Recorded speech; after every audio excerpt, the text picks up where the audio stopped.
what struck me about it was the way you put the song together was was a lot of like the way they do the Ratchet song, but yet you changed the lyrics. Was that an intention? Did you intend to? Okay. So it's basically putting in our type of content and still relate the message to everyone, because they like stuff like that, so that's going to get their attention, which it did. It got everybody's attention, putting it in that form. Got you. You still get the message, y'all. That was strategic. That was definitely strategic. Well, I'm sitting here with some of the other generals. Generals, y'all have any questions for China Monet? I wouldn't mind. Please, General, please. Hey, Shalom. What's going on? Shalom. What's going on? Most High in Christ. Sister, let me ask you a question, if I could, right? Yes. The backlash from women that don't like it, right? Mm-hmm. Were you expecting that to be as big as it was? Yes. I was prepared for it. Now does that mean that in your life, even before you made the song, when you talk to women, the women that you know in your life, the friends, your family, do you know women that have always told you that it's wrong to be a woman that's willing to please a man? Do they look down on women like that? I would say I was raised, because my mom was kind of raised us to be strong, independent Black women. Mm-hmm. Not more so saying like, don't let your man lead or whatever, but she just, I guess, taught us what she knew, and that was just survival, I guess. But it's like, to me, my mom, she always catered to her. My mom been married 5 times, but she always catered to her husband. So I always see that she nurtures them, and she's sometimes, you know what? I ain't gonna say that. She's married 5 times because she don't listen. Give her a listen. That was honest. Because she don't listen. She don't listen.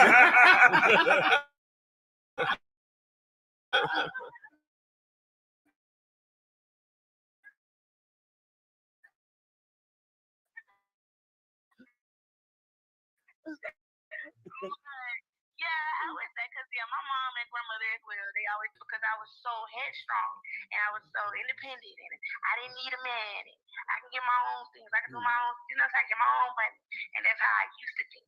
But I became to reality because I dated this guy who actually converts me into being a more submissive woman, or one that listens to her man, and you know what I'm saying? So like, once I did that, I seen the relationship got stronger, everything was better. Like, everything got better when I started listening and let him lead. Come on, give her a hand. There you go, sis. Wow. If I could, sir, one more question, if I could. Well, just so you know, sis, Most High in Christ, just so you know, there are so many men, especially men in the Israelite school of UPK under Commanding General YAHANNA. We appreciate a sister like you that was willing to say what you said, and it's a breath of fresh air. And I pray you all the success in the world, okay? Yes, I'm praying that, it helps create more wives and baby mamas. That's right. Actually bring the home together instead of separating. More families, right? More families, yeah. Good job. Damn right, sis. Great job, sis. And I don't know if the brothers have already talked to you, but I heard that the brothers were hoping to get together with you about performing at one of our events. Oh, wow. Where at? Oh, we're having an enormous event in North Carolina, in Durham, North Carolina, in April. It's going to be upwards of about, a lot of people. Huge. This is our annual Passover event. And we have people will be coming in from all over the world, from England, from the Caribbean. Yeah, from performing. We have 9 artists already lined up, 9 rappers already lined up. Bringing you in would just make it much, together. You know what I mean? It would be a great event. So I'm gonna have the brothers get in touch with you and see if we could put that together. A captain in our school, Captain Akkad Abarayam, created what we call the Black Party. We have it every year. We all dressed in black, and we come in and really, we would love to have you as a part of it. And I'm sure he would love to see you perform. You know what I mean? So yeah, we definitely can do that. All right, we can definitely get that going. So, any other questions? Y'all ain't shy now. Monet got y'all shy up in here now. I'm so proud of it. We thought outside of our ranks, you didn't exist. Man. So that's absolutely wonderful, sis. I appreciate you coming on again. A lot of people didn't understand it. From the moment I saw the song, I knew that you had touched a nerve in our community. I touched a major nerve in the community. Like, it is going crazy. Like, the numbers, like, it's so many men that's praising that record right now. They're like, y'all don't even know, you don't even realize what you did. Wow, you knew the effect it was going to have. Yeah, it's kind of like a revolution thing. It's like, changing the game, finally. And I created my own lane, so like I'm the only female rapper that actually took the courage to step out and go against the women. Not even more so go against them, but I look at, which they call me a picky, which I look at it as a female woman that looks at masculinity in a positive way. Versus always speaking about the negative about a man. That's right. And if I could just add one last thing to your courage, it was very courageous of you. And we are very proud of you for that courage, because that courage came at a time when they were pushing the ratchetness to the level. Exactly. You know what I mean? Everything was right on time. Right. Oh, I see you planned that. She plotted it out on him. That's right. That's right. And it shook them in the way that it should. And if I could say one more thing, sir, and what was so beautiful also tonight, sir, is that she gave credit to that man who taught her how to be this way. Yes, she did. And just let him know that we appreciate him as well. That's right.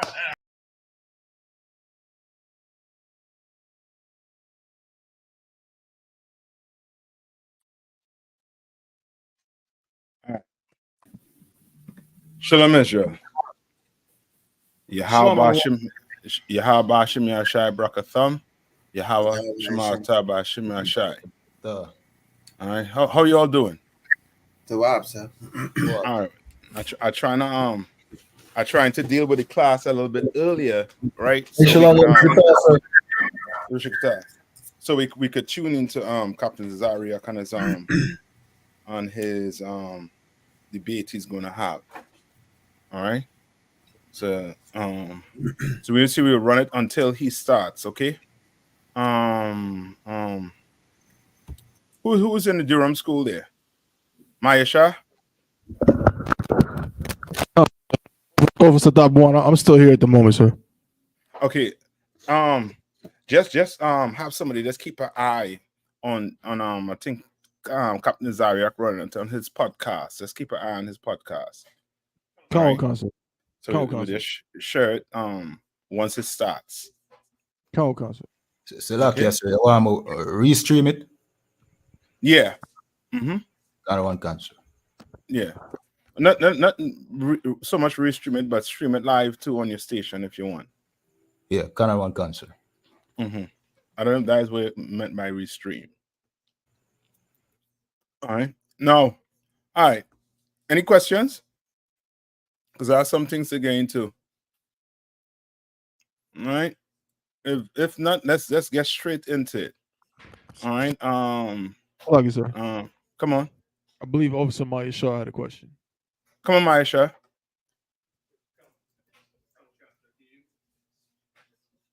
I think the mic not working. Is it? Yeah, you might need a different mic. So like, so he turned the other one on now. Nothing. I'll just use this one real quick. Okay, so like, sir, can you hear me now, sir? Yeah, I can hear you and see you. Come on. Come on, sir.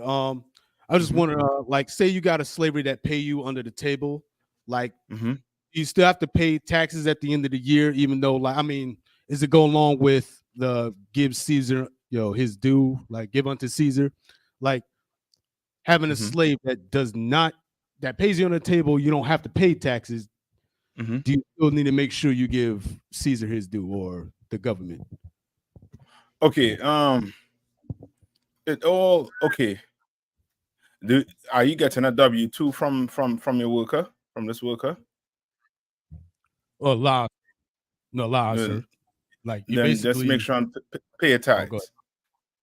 You know what I mean? Just make sure I'm paying tithes. Damn right. Damn right. But if you know, okay.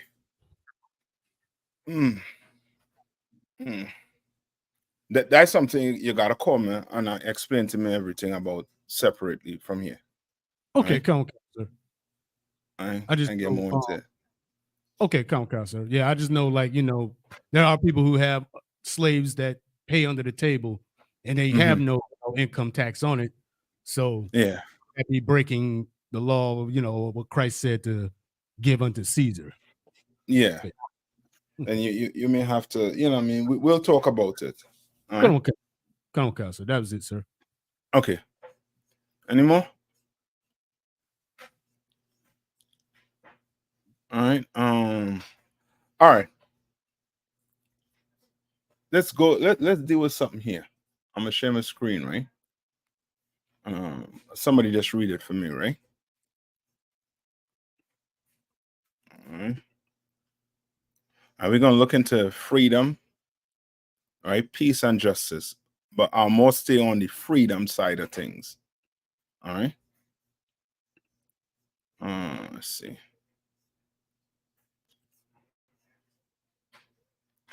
All right. I want to read it there for me. Do I need to make it bigger? Or that's big enough? That's big enough?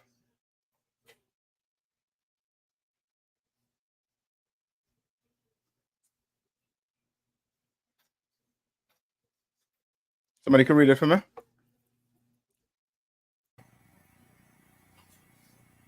Who can read it? Got one cancer. Go ahead.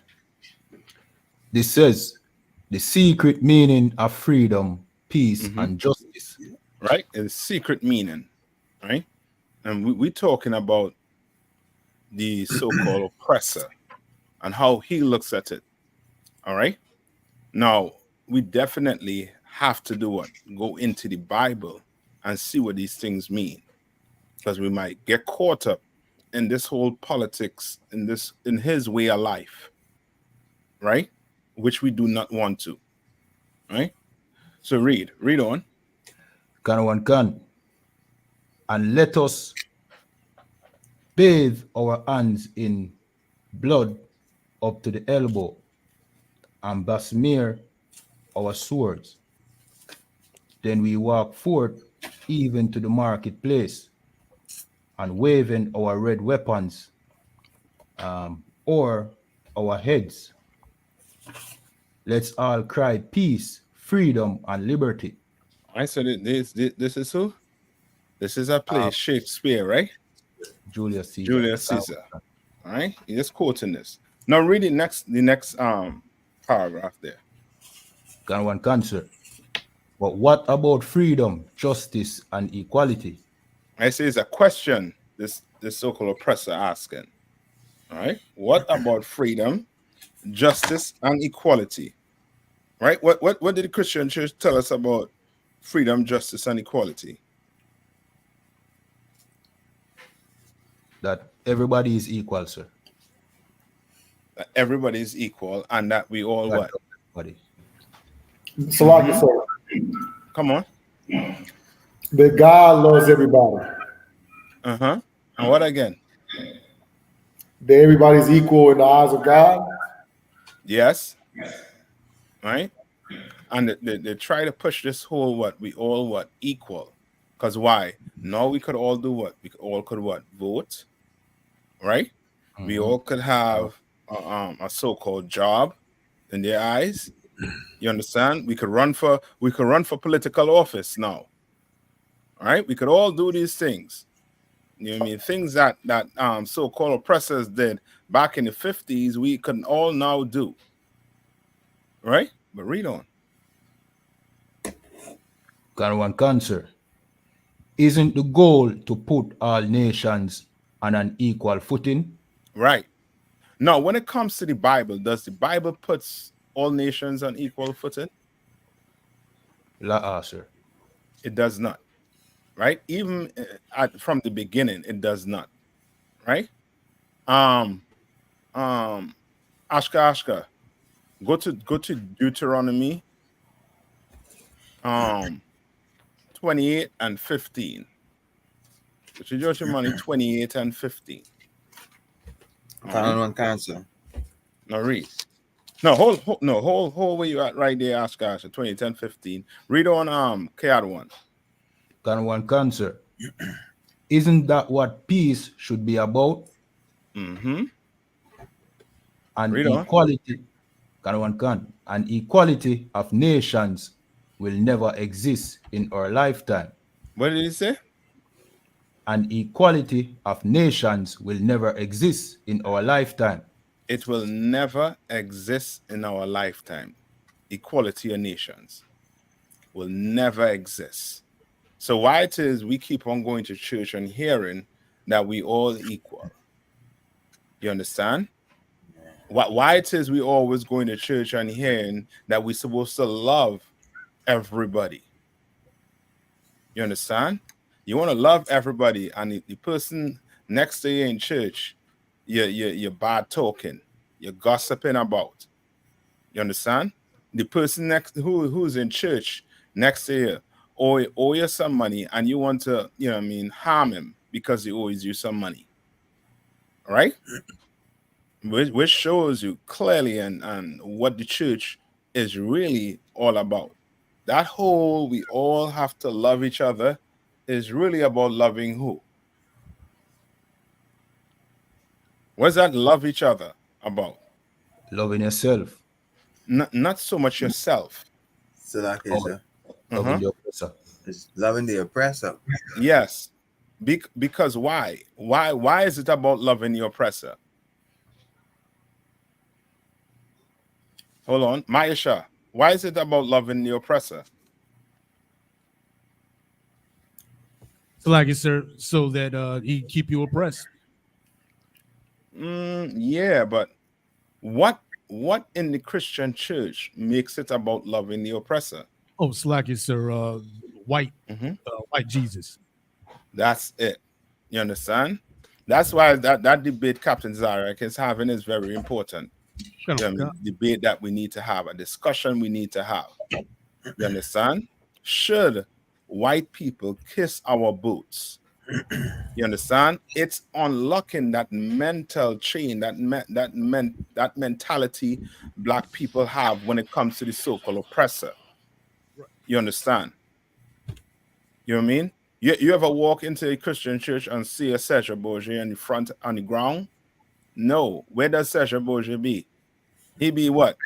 He be in front right behind the pastor. Right. Or he be on the cross right in the middle of the pulpit. You understand? That's for a reason. Right? They like to say color is not in the Bible. Then why did they paint Christ, so-called Christ white? Why is the depiction of Christ white in the Christian church? And then when you try to take it away, they say, well, it is not about color. But before it was, but now it's not about color. You understand? What's his name? Ashka. Read Deuteronomy 28 and 50. The author is right to say that that an equality of nation will never exist in our lifetime. Right. He's right to say it. Right? So read that now. This is the book of Deuteronomy, chapter 28 and verse 15. But it shall come to pass, if thou wilt not hearken unto the voice of the Lord thy God, to observe to do all his commandments and his statutes, which I command thee this day, that all these curses shall come upon thee and overtake thee. That what? All these curses shall come upon thee and overtake thee. Right? No, where you at? Read that one more time. From the top, sir? Yeah, 15. Deuteronomy chapter 28 and verse 15. But it shall come to pass, if thou wilt not hearken unto the voice of the Lord thy God. Skip me up to 1. Come, sir. Skip me up to verse 1. Deuteronomy chapter 28 and verse 1. And it shall come to pass, if thou shalt hearken diligently unto the voice of the Lord thy God, and to observe and to do all his commandments. Right, to observe and do what? All his commandments. One cancer. Right, read on. Which I command thee this day, that the Lord thy God will set thee on high above all nations of the earth. That God was going to do what? Set thee on high above all nations of the earth. That's not equality. You understand? Equality will never exist. What Black people, Hispanics, and Native Indians have fallen victim to is the smooth words of the oppressor. Right. You understand? His smooth words. Words like equality, words like freedom, justice, and peace, we have fallen victim to. All right? And we're going to see. Let me see. Let me get back to this right here. Okay, go ahead and read on. Got one cancer. Why? Because peace, freedom, and justice are deceptive concepts. What? Because peace, freedom, and justice are deceptive concepts. They are deceptive concepts. Right. Right? It's so deceptive, right? It's so deceptive that we're still fighting for what? Peace, justice, and what? Freedom. Right. We still all the way in it. Somehow we think we're free. Because now we could go, you know what I mean, put ink on we finger in the ballot. You understand? We think that we at peace right now, when majority of our people are living where? In the ghettos. That's right. You understand? Like, how could you say there's peace when brothers are being locked up? They're in prison. Over 2-point-something million brothers in prison right now. Now, we ain't numbering the sisters as yet. We ain't numbering the Hispanics, and we're not numbering the Native Indians as yet. You understand? That's right. Like that ain't peace. Like right now, we are technically at war. You understand? With the so-called oppressor, the way he's treating us.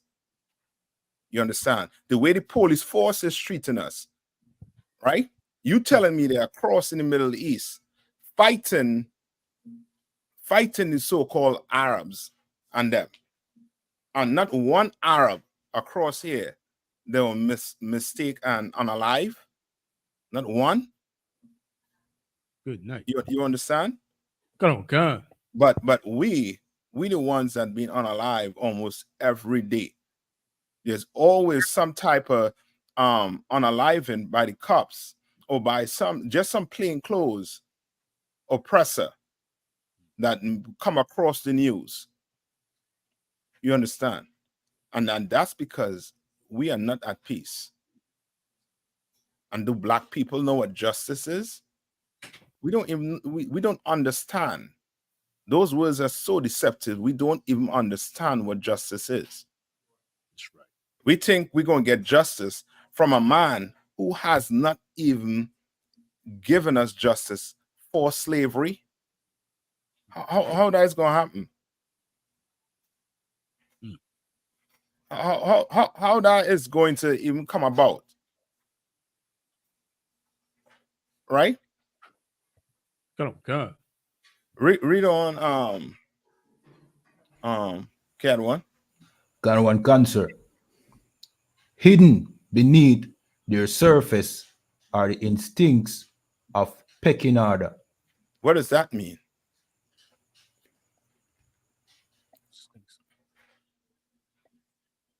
What does that mean? Like you said. Uh-huh. So like it means basically, you know, the promotion of the ideas of peace, freedom, and justice as deceptive concepts.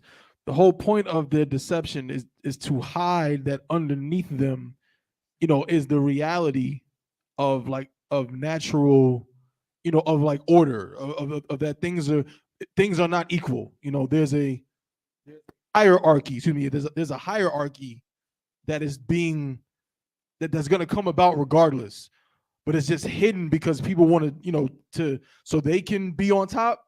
They're going to tell you about peace and freedom and so on to hide their intention to be on the top of that hierarchy.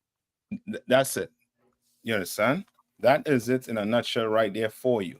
It's you know, it's like it's like a lion letting a bear or a hyena eat everything in his territory and tell him, you know what I mean, you're gonna be okay with this one gazelle. You understand? No, that lion is going to do what? He's going to fight for his what? For his territory. You understand? He is going to fight because that's instinct. You understand? And the Lord calls these other nations by what? What do the Lord look at these nations as being? Salaki, sir? Uh-huh. Beasts. Yes, as beasts. You look at them as being beasts. You understand? So their natural instinct is to do what? It's to what? It's to oppress whoever they go over and do it in such a way that it's going to look inhumane. Right. You understand?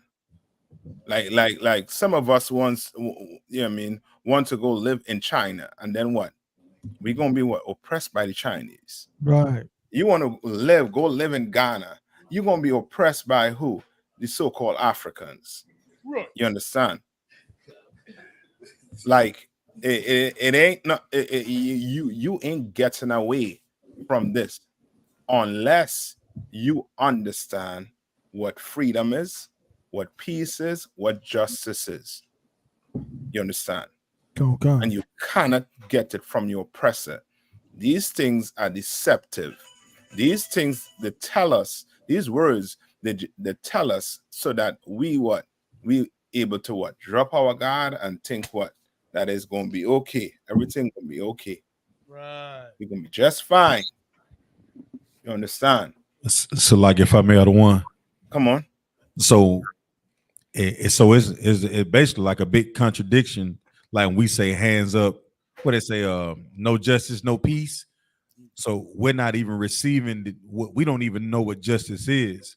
Yes. First off, and then so we'll never have the peace because we don't even understand what justice is. We look for independent different issues or whatever to find peace in it, but we already at a disadvantage when we enter any situation dealing with the oppressor.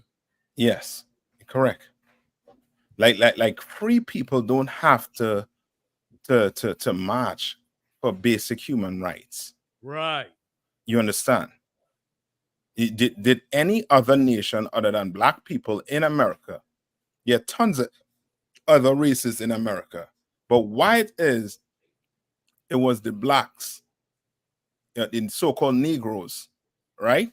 Native Indians and so-called Hispanics. Why do we have to beg for civil rights? Why do we have to do it? And there's only one answer. Why do we have to do it? Salaki, sir? Mm-hmm. Because we don't get those things. Okay, but there's a reason why we're not getting it. Why are we not getting it? So like the other one. Come on. Because we're under the curses.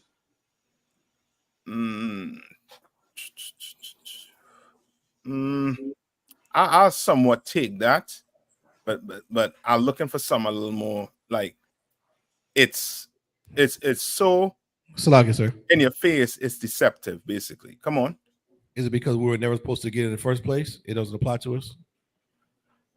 No. Oh, understand what I'm asking, right? I'm asking, okay, black people, give me Baruch 4 and 6 first. Right? We are in this situation right now with the oppressor because we are still in a certain type of condition. You understand? Right?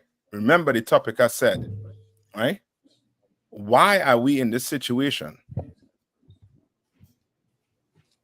Oh, so like I said, come on, if I could, is it because that someone has to be at the bottom? I'll in order for I'll take that. So when you say somebody have to be at the bottom, what does that mean? Someone has to serve, the upper class. I got a precept. Hold on, Hawan. Come on, Kodam. Salagi, sir, slavery, sir. I'll take that. That is it. Because we are still in what? We are still in slavery technically. Right. You understand? We're still in slavery. We're still on the plantation. You understand? But it just so deceptive that we feel that we are what? We're free to do anything we want to do. But we are not. You need what? In the Bible, right? In the Bible. You ever hear about any type of paperwork for your children? Sir. Why?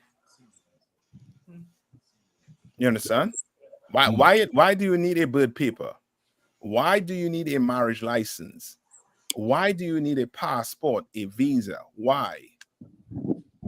Salaki, sir, because we living under the oppressor's ideology or his rule.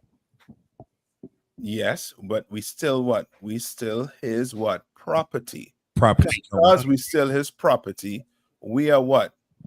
This is a what? A slavery, but just we call it by a what? Different name. Now you call it a what? A job. Now you have a job. Right. But guess what? Your taxes go to him. Right. Guess what? You gotta go take a mortgage out. You don't take a mortgage out from a black bank. You take a mortgage out from who? From your oppressor. And now that mortgage means what? You have to pay that back for your what? For your entire life. You understand? You understand? Anything you have. Think about anything in your house. You have to go to who for? Your oppressor. Like if there's one nation on the earth that if the oppressor was to all pack up and head back and not back. Yeah, just head back to Caucasus Mountain. You will think black people will be happy. But guess what's going to happen? What do you think going to happen?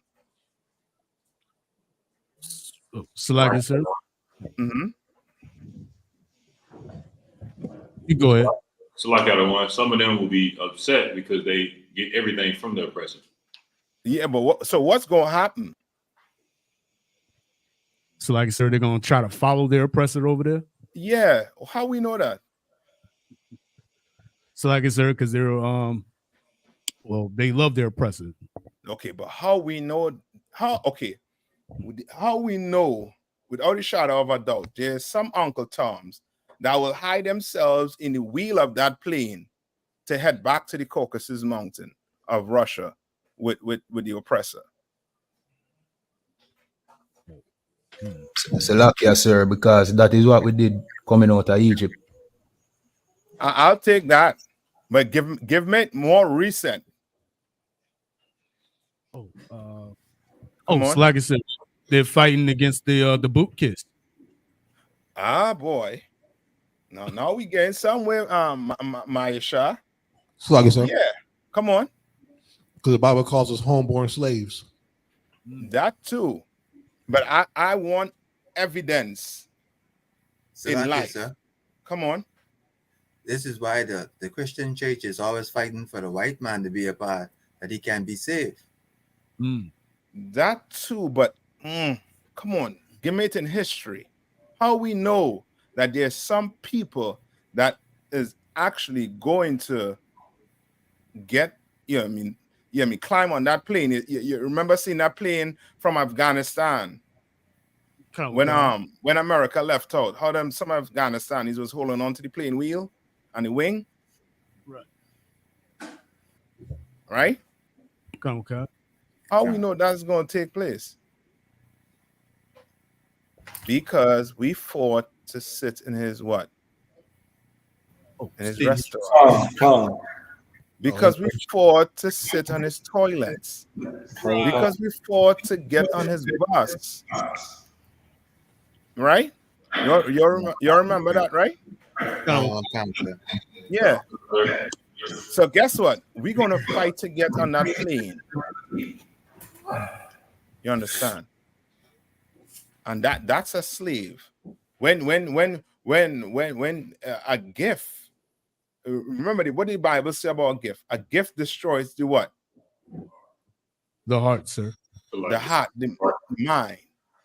When you give somebody something, right? And you constantly giving them. For example, you have a son and a daughter, right? You are kids, and you constantly feeding them. Every time they're hungry, a plate comes in front of them. But you are not teaching them how to what? To survive. Right. You're not teaching them how to survive. A plate just comes in front of the face. If you just up and leave, what's going to happen to them? They're going to, like, sir, they're starved. They won't know how to feed themselves. They won't know how to feed themselves. You understand? They will not know how to feed themselves. And in a nutshell, that's the Christian church. You understand? That's the Christian church. And that's what the Christian church has taught us. Right. The Christian church has taught us how not to feed ourselves, how not to love ourselves. You understand? That's what they have taught us. Oh, so Salakia, Most High Christ got so we stuck looking at the sky thinking that, you know, whatever we going through just gonna fall out of the sky without actually putting in the work and changing what we do from day to day as a people. Yes. What they say, the pie in the sky. Yes, that's exactly what's going to happen. That's exactly what's going to happen.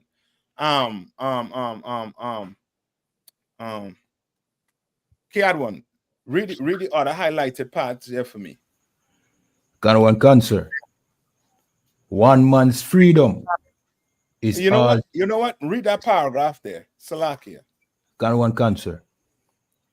The barnyard chickens, studied by naturalist Shedderup Ebe at their period of peace, but they never had equality.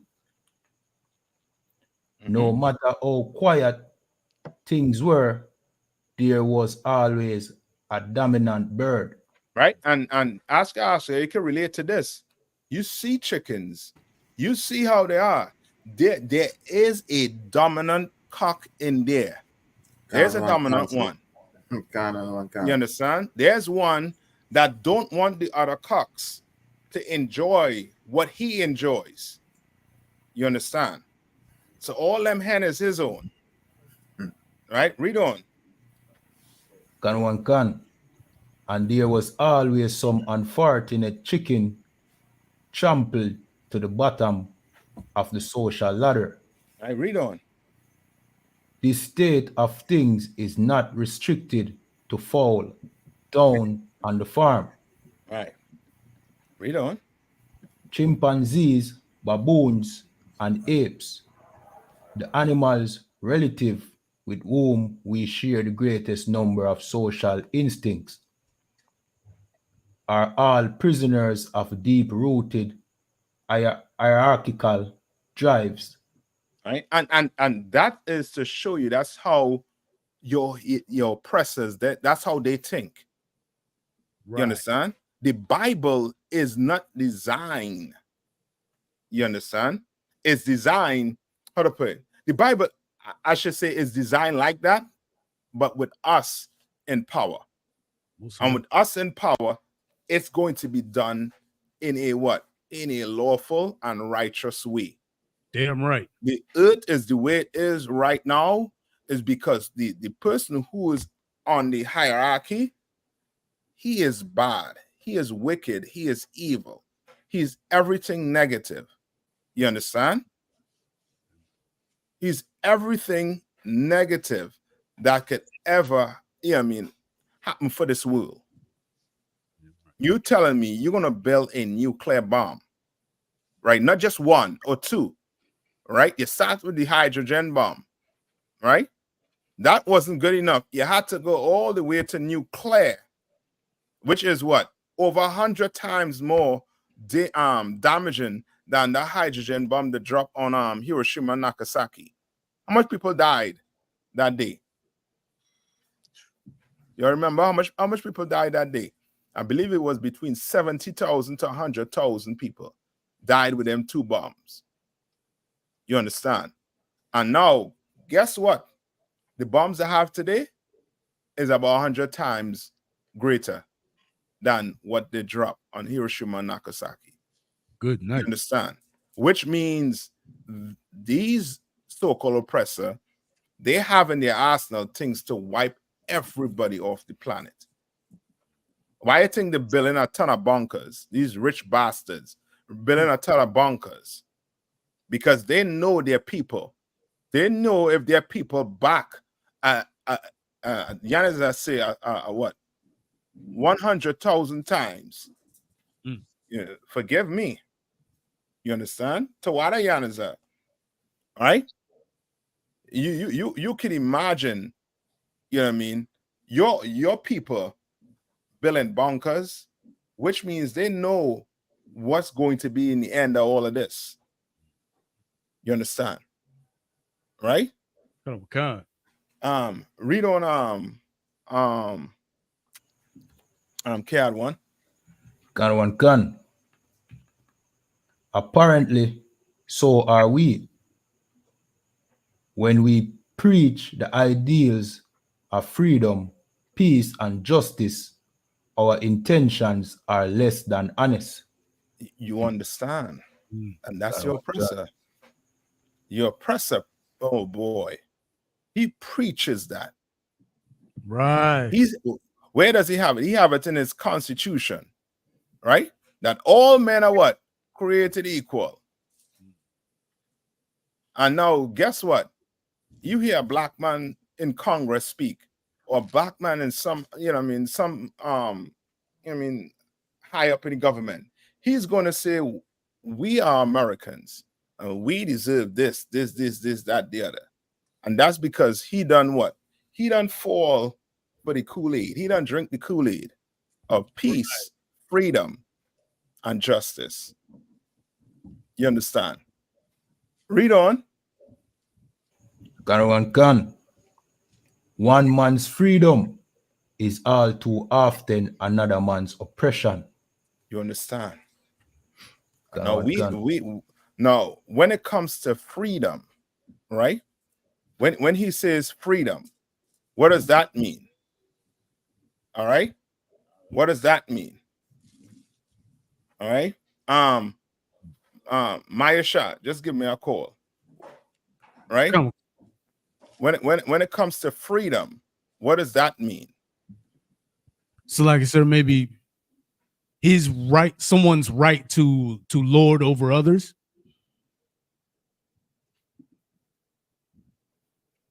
Like in this context, like how one man's freedom is another man's oppression. Yes, I'll take that, brother.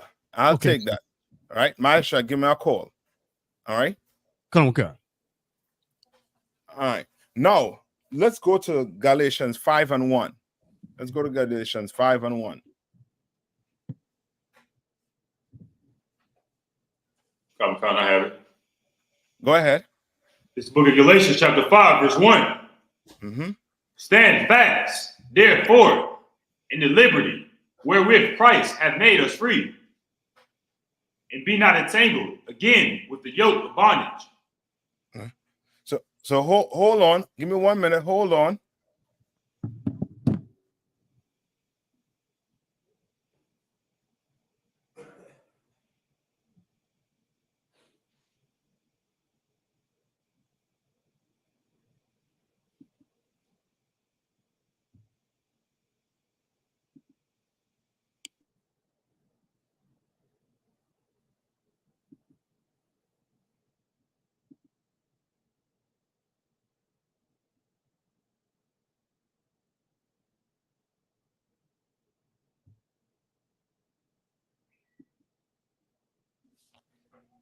Okay.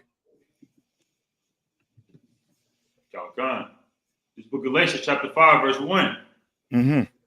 Stand fast, therefore, in the liberty wherewith Christ hath made us free, and be not entangled again with the yoke of bondage. All right.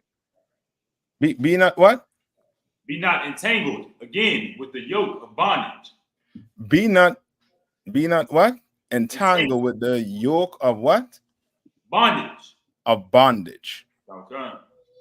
You understand? All right. What is that? What does that mean?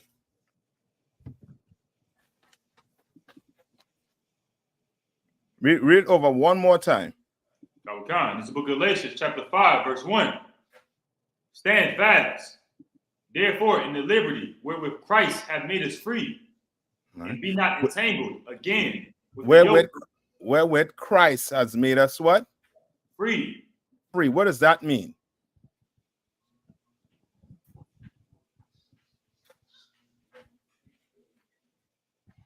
It's like the other one. Come on. It feels like it's similar to like Deuteronomy 28 in a way. Mm-hmm. Okay, what is? How did Christ make us free? It's like the other one. He died so that we can have a chance to get it right, like to follow the laws. Give me a little more. What you mean? So that we wouldn't be the ones that got killed.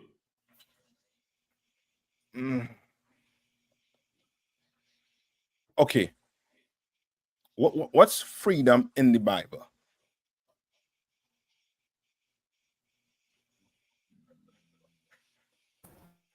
Salakia, sir.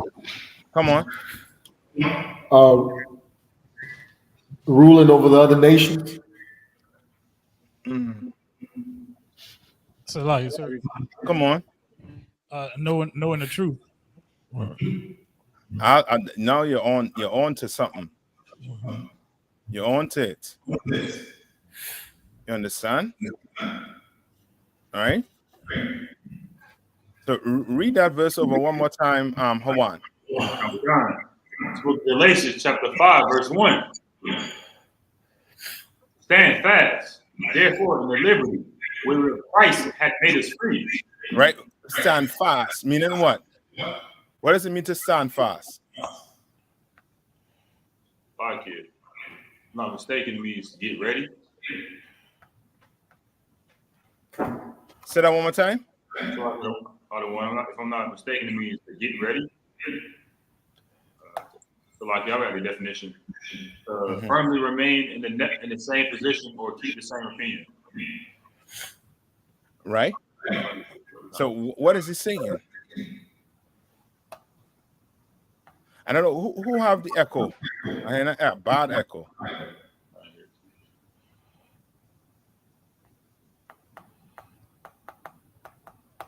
Right. So read it again.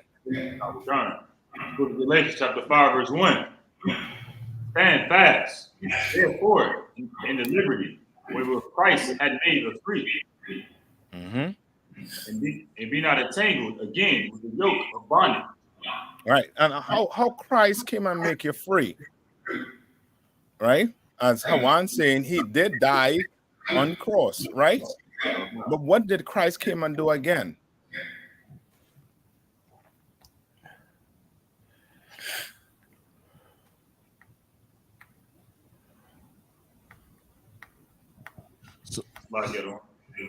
Come on. He gave us the laws. He gave us what? He gave us the laws. He showed us how to what? How to do it. Okay. Right? Christ said, I did not come to what? Destroy but fulfill.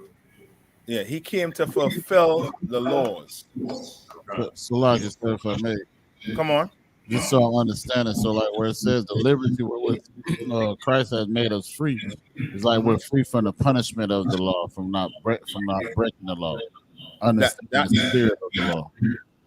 Okay, that is it also too. You understand? Because now you doing the law. What does that? I mean, you doing what the Most High commanded. What's not going to happen? So like you said, you won't be punished. You won't be Yeah. alive. Yeah, that's it. So You so like understand? so that's where it's talking about the yoke of bondage. Yes. Come. Right? Because the freedom that the so-called oppressor try to have you deceived about will get you what? Will get you in trouble with what? With the Most High. You understand? Because he's telling you what? You are free to do whatever you want to do in America. You can be a part of the LGBTQ community. You can eat crab, shrimp, and lobster. You can do anything you want on everything you want in America. You could even smoke cigarettes, weed. Your woman, they could have bought the babies if they want. You're free to do anything here in America. You understand? And the so-called oppressor, he takes that type of freedom very serious. You understand? Very serious. But we gonna have to understand when the Lord speaks about freedom, what type of freedom he's speaking about. You understand? Right? Go to 2 Corinthians 3:17.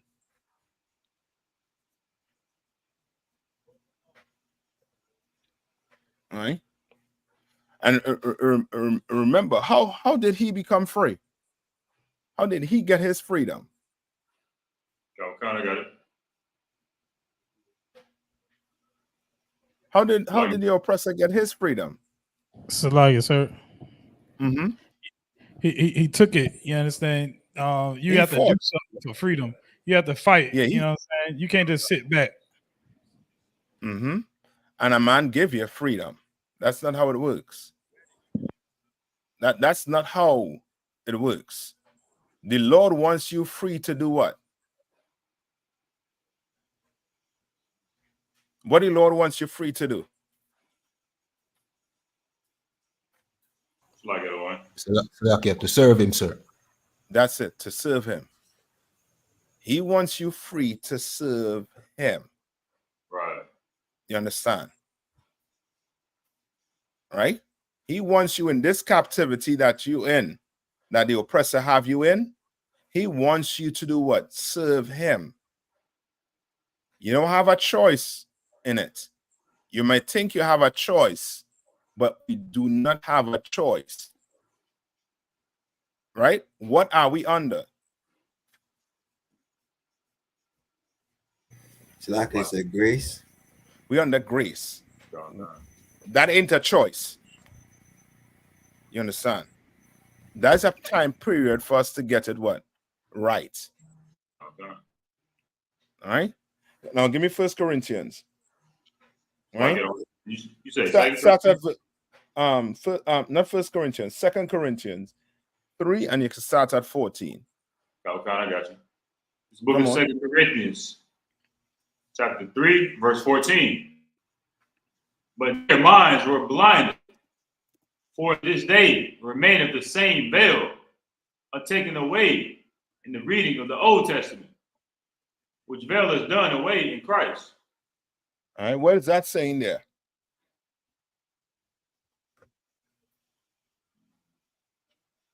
Like it. Uh-huh.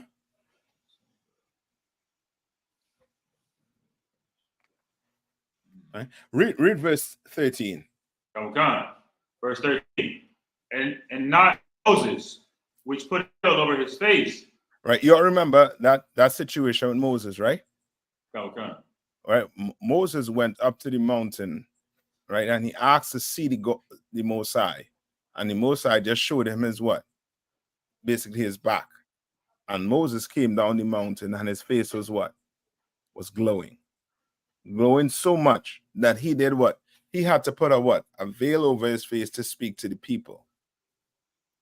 Right? Read this. Read verse 13 again. Okay. This is 2 Corinthians chapter 3, verse 13. And not as Moses, which put a veil over his face, that the children of Israel could not steadfastly look to the end of that which is abolished. Right? So it's using this as a metaphor, basically. It's trying to tell us something here. That veil that is over Moses' face, right, is because you couldn't see. You understand? See his face. It's trying to, it's a metaphor, right? Read. What? Verse 14.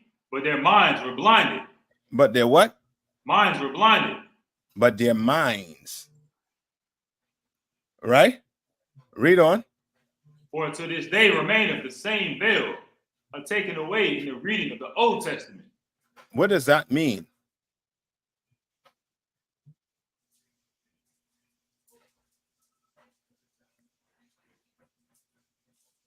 So like that one.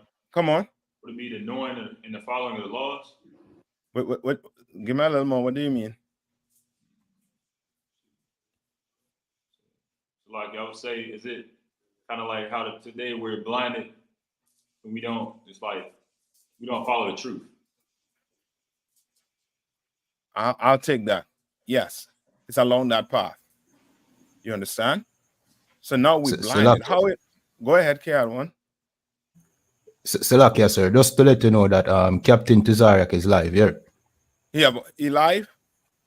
Okay, we're gonna shuffle over in a few minutes. Maya Shah, just have the live stream ready there, right? You can put it at the bottom. Maya Shah.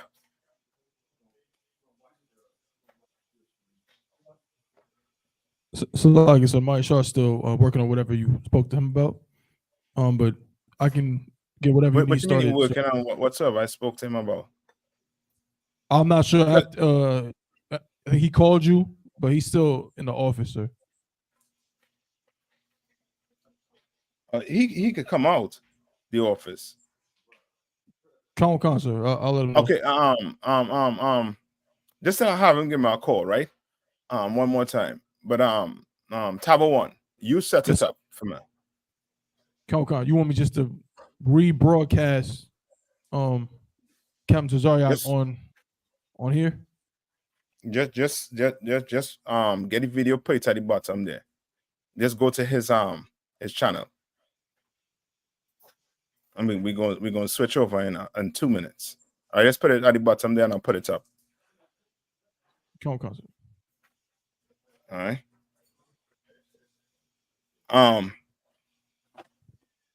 So Hawan, read it over one more time. Khan. Book of 2 Corinthians chapter 3, verse 14. Mm-hmm. But their minds were blinded. Mm-hmm. For to this day remaineth the same veil, untaken away in the reading of the Old Testament. Meaning what? They didn't understand the Old Testament. You understand? Just like Moses had to have that veil over his face. That veil now was on their what? Is synonymous for what?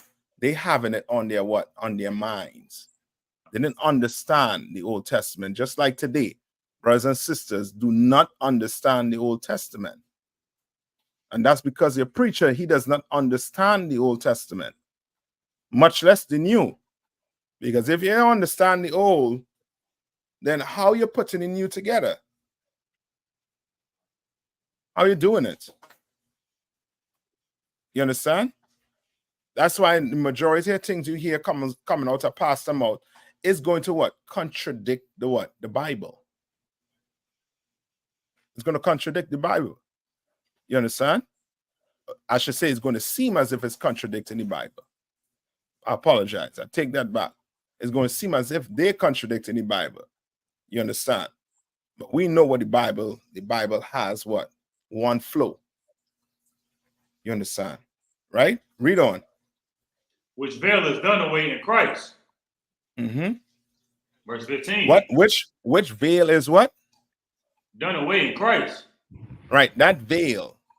Right? If you believe in Christ, then guess what? Right. Your mind or that veil is not going to be what? Not going to be there on your mind. You understand? And what it is to believe in Christ? What does it mean to be believing in Christ? Sluggy, sir.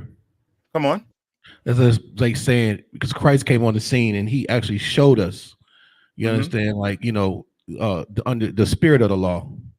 So now we don't have that veil because Christ was a perfect example for us to follow and to believe in him, to do the works that he did, like to walk in his footsteps per se. Yes. Right? To basically follow Christ. You understand? To basically follow him. We're going to have to follow him. And the only place on earth that's following Christ is in the I.S.U.P.K. You're going to have to come in here. That's it in a nutshell for you. You're going to have to come in here. So that veil could what? Come off your mind. You understand? All right? Tab 1. Tab 1. You there?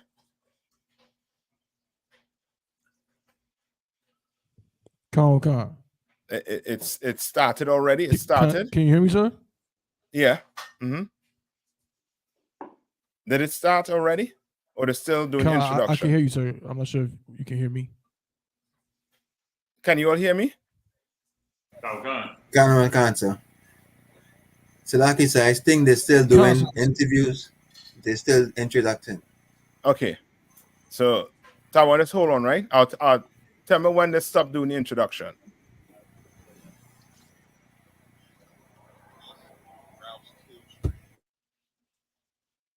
All right. Tawa, you can hear me, right?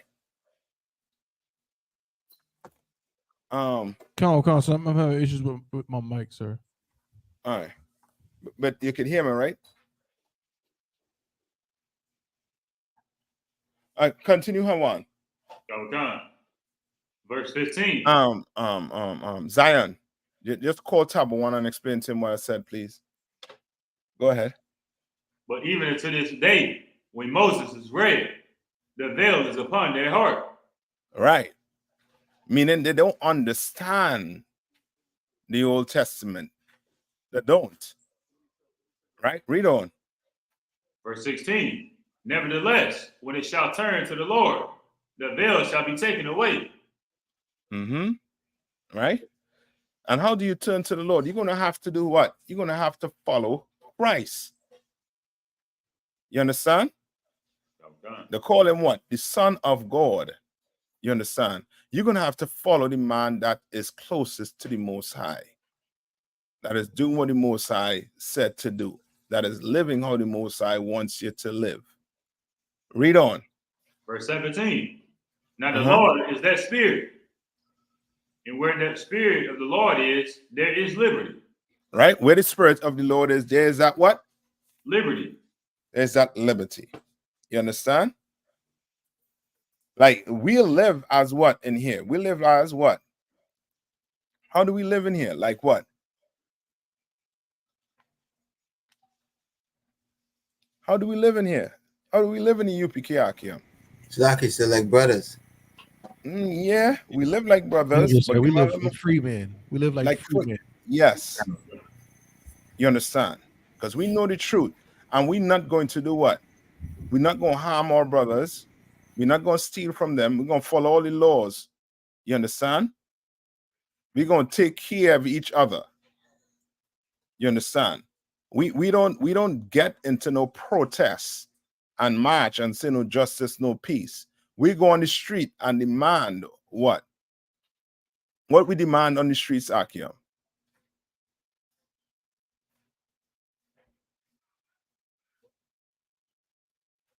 What do we demand on the streets? Kodam. Give me 1 minute.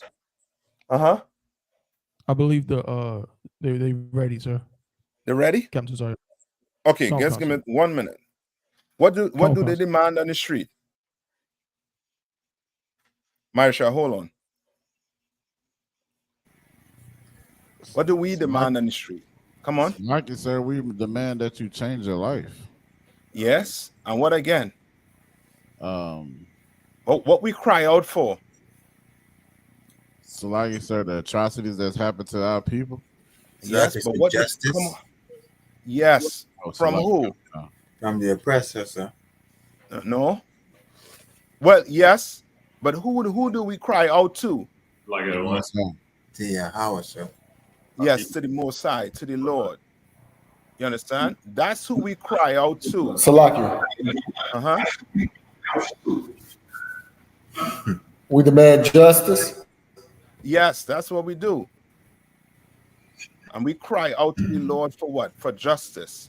We don't march. You understand? And say no justice, no peace. I mean judgment. I mean justice, judgment will come from justice. You understand? All right. Okay. With that, Tabo one, go ahead on what you call it again? Go ahead and put the show on, right? So Akim, right now we're gonna tune into that debate Captain Desire gonna have. All right. If you have any other questions, what we're gonna do, just hold it and we're gonna take it next class or next week. All right. But they started, right? Tabo one? Okay. Okay, sir. All right, so go ahead. Yeah. So go ahead and start it. So Sotomayor is, a crazy type of guy, but he's black, and that wouldn't really fit the aesthetic that I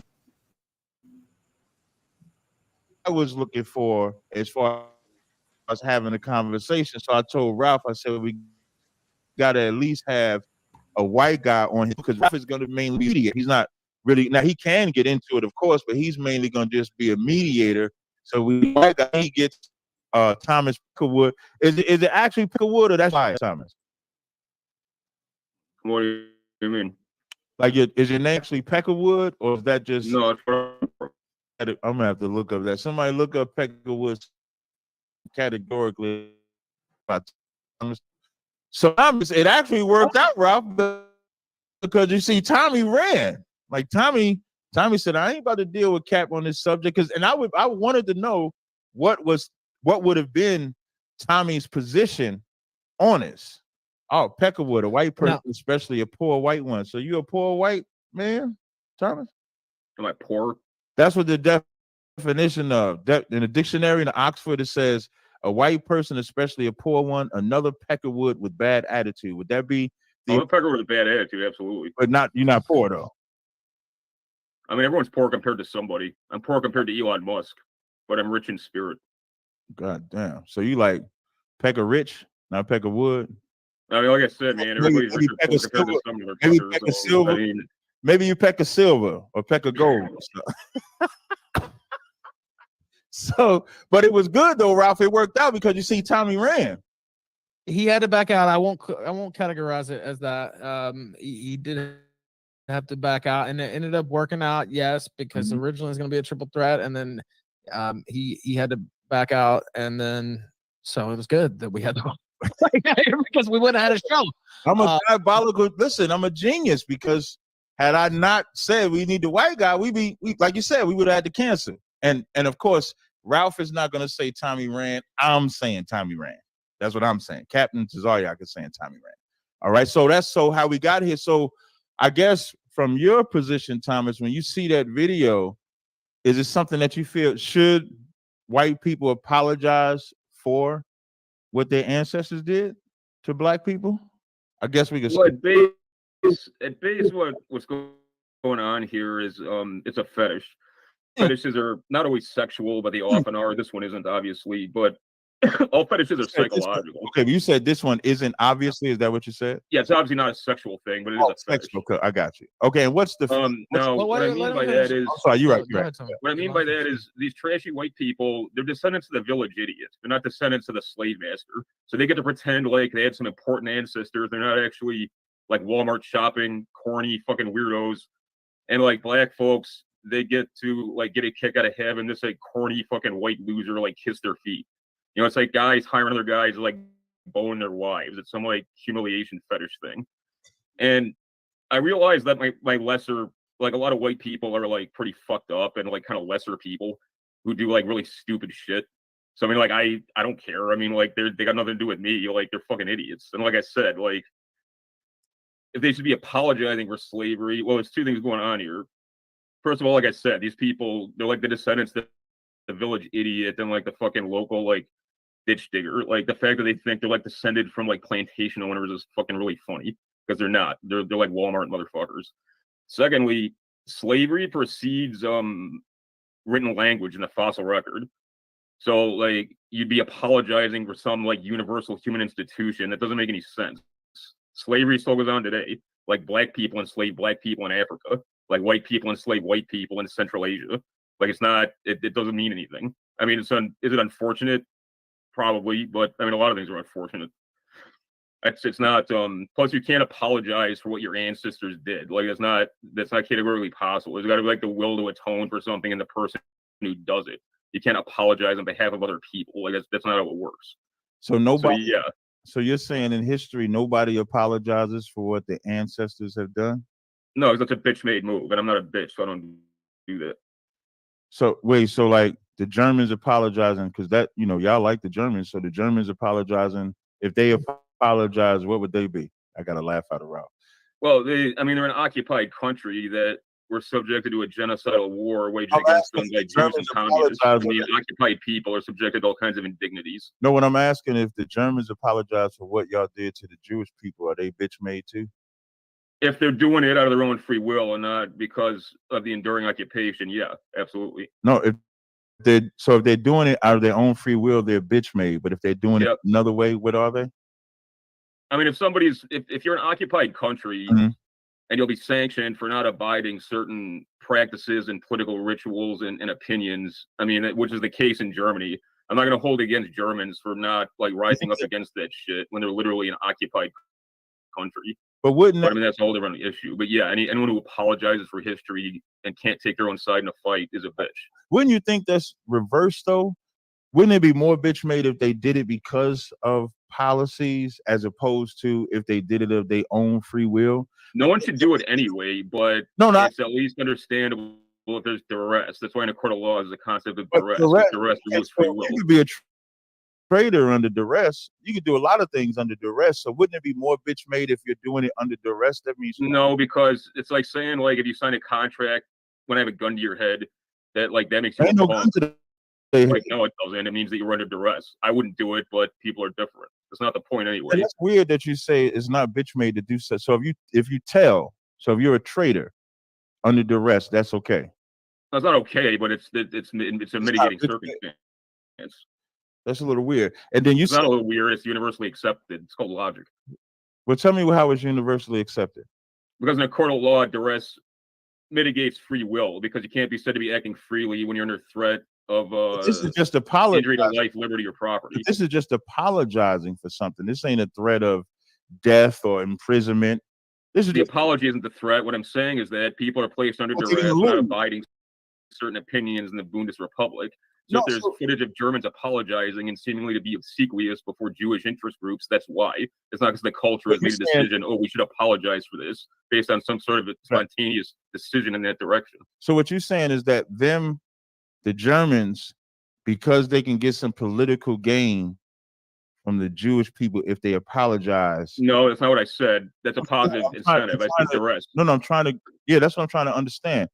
Where is the duress? If they just apologize. The duress is that they're an occupied country. It's against the law to carry out acts or make statements that quote unquote undermine the Constitution or promote racial hatred. You're in penal jeopardy. Wait, no. One at a time, gentlemen. Let Thomas finish. You're in penal jeopardy in Germany if you say certain things that the government disagrees with, including specifically things relating to the Second World War. Right. I don't condone it if German people say treasonous things or genuflect before these sorts of rules, but I understand it because again, duress is a mitigating factor. And free will can't be said to be present when duress is present. And if you're in an occupied country where it's against the law to oppose official opinion on a historical event, that is what's known as duress in the textbook sense. Well, in the textbook sense, that's not what duress is. Duress in the textbook sense is compulsion by threat of force, coercion, constraint. Yeah, exactly. That's what I just said. Such a constraint. Placing someone under threat of penal liability for holding an opinion contrary to that of the government. Not to interrupt you. You asked me not to interrupt you. such a constraint of coercion as it will render void a contract or other legal act entered or performed under influence. The reason why I was interrupting you before, I just wanted a quick question, if you could tell me yes or no. You said Germany is under what now? Occupation. So Germany is not occupied by Germans, they're occupied, I'm assuming you're going to say, by Jewish people. Germans can't occupy their own country. It's occupied by NATO, which is the armed. So you which is the armed element of an incredibly powerful constellation of interests. Got you. Answer the question. So them apologizing, a German apologizing. I noticed you went straight to the government. When I just said a German apologizing by force, you saying that that's not bitch made. But if they do it of free will, that is bitch made. Yeah, generally.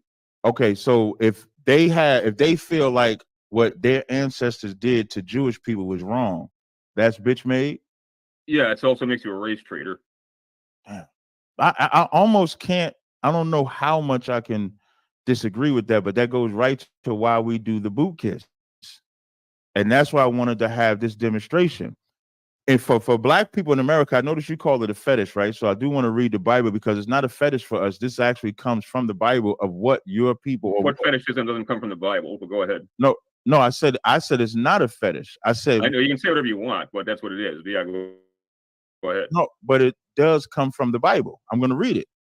That's how you know it. You just said the Bible is not a fetish. Did I hear you correctly or incorrectly? Yeah, you're saying that your foot fetishism is in the Bible, and I know it's not. I mean, you can interpret scripture any way you want. So go ahead. No, I don't mind the ad-libs. I'm cool with it. But you just said that the Bible is not a fetish. I agree with you. So I'm just going to read Isaiah. Yeah, no, go ahead. Read. I'm not going to interrupt. Okay, no problem. Isaiah 49:23, it says, "And kings shall be thy nursing fathers, thy queens thy nursing mothers. They shall bow down to thee with their face toward the earth, and lick up the dust of thy feet." So is that literal or not literal? Well, it's in the same vein as that it's easier for a camel to pass through the eye of a needle than a rich man to ascend to heaven. Okay. You know, it's not exclusively metaphorical. It's not exclusively metaphorical or exclusively literal.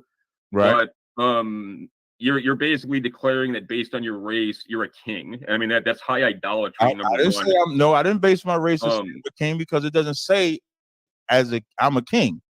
No, but that's your notion though. Like it doesn't say that I'm going to be a king. It's saying the rulers of this place, the people of this place that are in position of power or ruling, they are going to lick up my feet. I'm not the king. But you are. But you're like rich in spirit, and they're impoverished in spirit. This don't say rich in spirit. Let's stay focused. This doesn't say rich in spirit.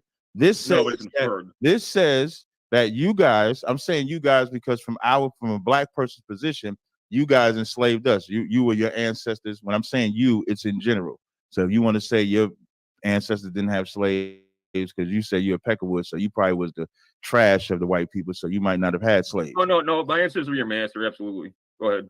Thank you. Okay, then so you and your people, it says, will lick up the dust of thy feet. And that's what people do. And here's the thing. I also noticed that you made a point to say that these was poor white trash people that was licking up the dust. Is that pretty much?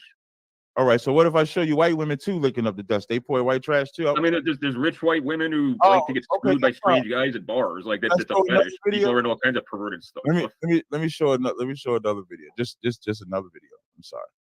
Let me share my screen again. All right, go ahead.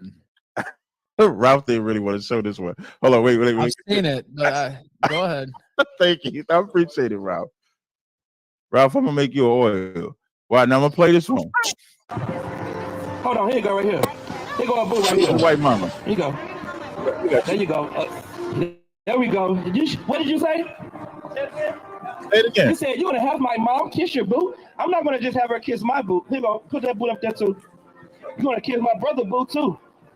Here you go. Put the light on it. There you go. I got it. There we go. Next brother. So I'm gonna stop sharing. So now, why do you think they do it? Now you already said from good families, right? So it's not poor white trash. So you can't say it, But now you just flipped it. Now you just said you see. You did. You initially said poor white trash. Now you said girls, white girls from good families, which you so you can no longer. Wait, so you. Yeah. I just did. That's headshot. That's a headshot.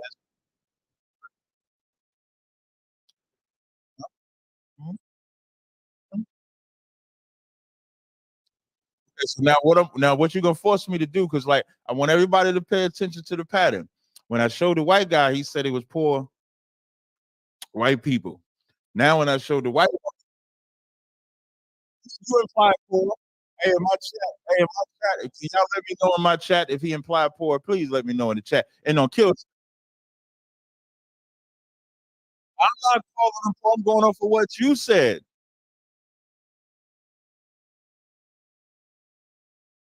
What you said. No problem. But Thomas, you said you was a peckerwood. I looked it up. The definition said poor. I didn't say poor. You said you was poor. When I put up the book, if I don't know something, if I don't know what something is, you're supposed to look it up. Why not know? Should I just think, look?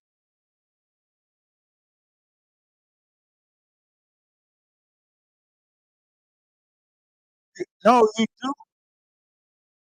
You do look up what it means.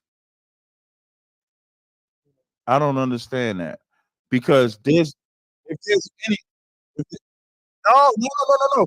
Listen, when I looked up Peckerwood to me was poor, but you made me look it up because I didn't want to. If somebody say Peckerwood, you think somebody up in it. If you say, hey Thomas, if you say somebody that's a Peckerwood, you thinking about somebody in the sticks, somebody like. I'm telling you, no, you ain't getting what I'm saying. When I think of, I'm telling you what I think of when I think of Peckerwood. It's like if you say redneck, you thinking of some type of hillbilly or something like that. But like you said, you in Chicago, so I had to look it up. So the reason why we're going through this poor and rich narrative is because you initially said they was poor. You initially said they was rich. But to get back to the reason why I chose to, hold on one second. If you could bear me 1 second. Hold on, they telling me they can't hear you. Bear with me 1 second. I just want to check my audio just to make sure that they can hear you. If you don't mind, Ralph.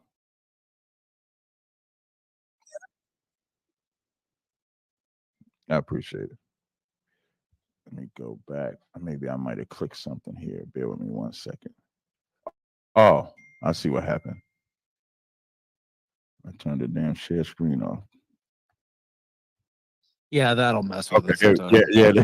If you turn the share screen off, it'll definitely stop, but it should be good. It should be good now. So now the reason why we do this, right, is so now you just heard you just said the Bible is not a fetish. And to my audience, y'all should be good now. The reason why we do that, you said the Bible is not a fetish. So what we do is Black people suffer from something that's called Stockholm syndrome, right? Stockholm syndrome is of course, did that happen in Germany? But no, it happened in Sweden. Stockholm's in Sweden. Right. So like these pervy white people who are into like licking your feet, they suffer from it. But go ahead. No sweat, man. If that's your cop out, that's your cop out. It's not a cop out. It's a cop out. We get this done all over. Then I tell you what, y'all must be some freaky ass white people because we get this done all over the country. All over the country. In the UK, ain't nothing but freaky ass white people that like to kiss boots, which I ain't surprised because y'all weird in the first place. But now Stockholm syndrome is you call yourself captain and are into feet, man. Like that's fucking weird. I'm not into feet. I don't well, apparently you are, but go ahead. I don't suffer from Stockholm syndrome, but my people do. So I just want to. But you probably gonna get mad because I'm gonna read the definition. Stockholm syndrome is a proposed conditional theory that tries to explain why hostages sometimes develop a psychological bond with their captors.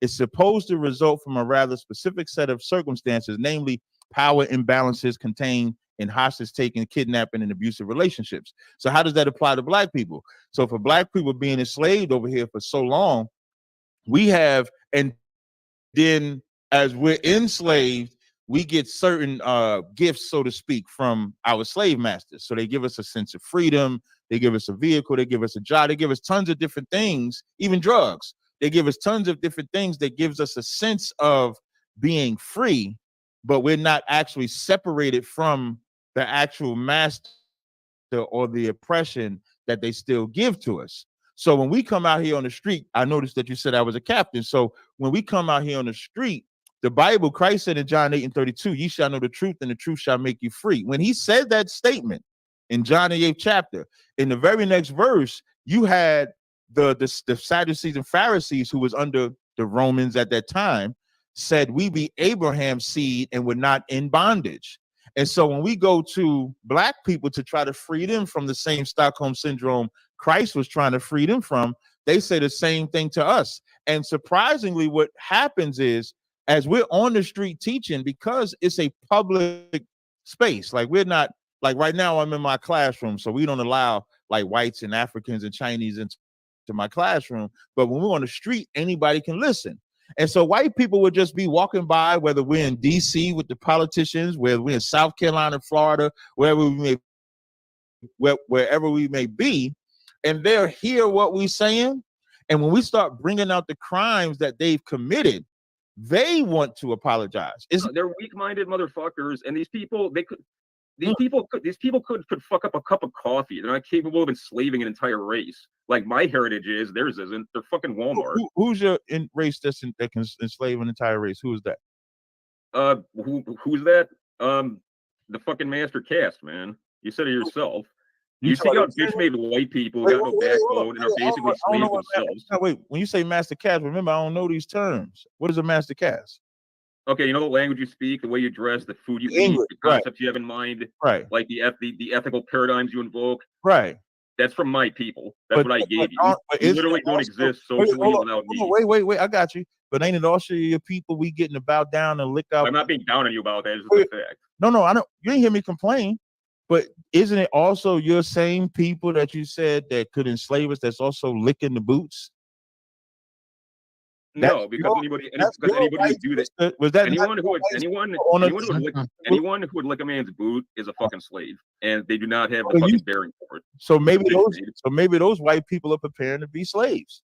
No, what they are, they're the descendants of slaves. They're the descendants. They're descendants of the masters, right? No, they're the descendants of the fucking village idiot. That's cap. That's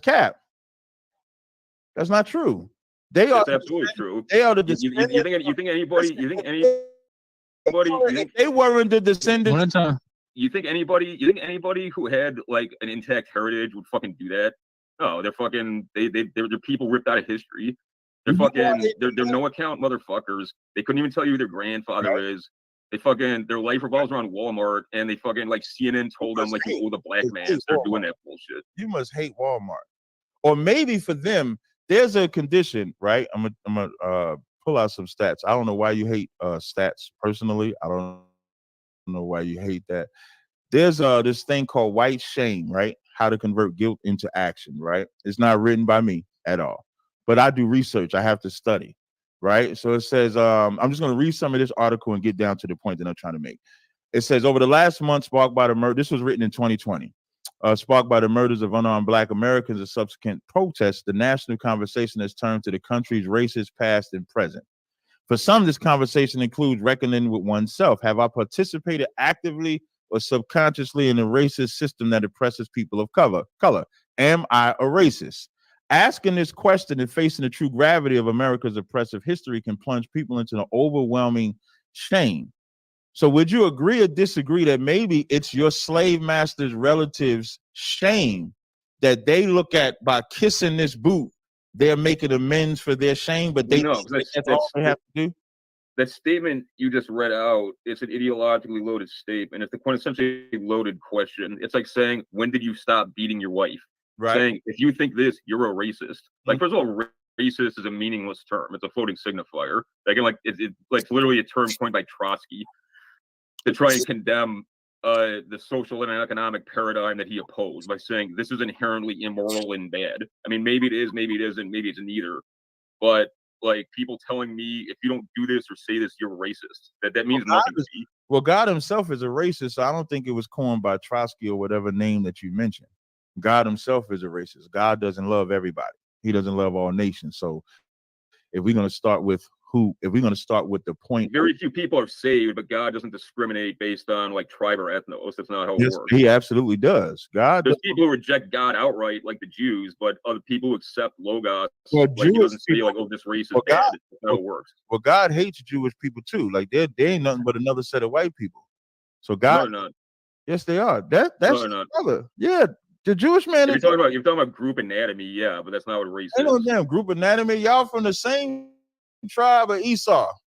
They're Amalek. Yeah, you know. Yes, they are. I know that hurt a little bit, don't it? That your brother. They don't hurt. It's like you could say I'm Chinese. It's just like not true. I would say you're Chinese because you ain't from Moab, so you're not Chinese.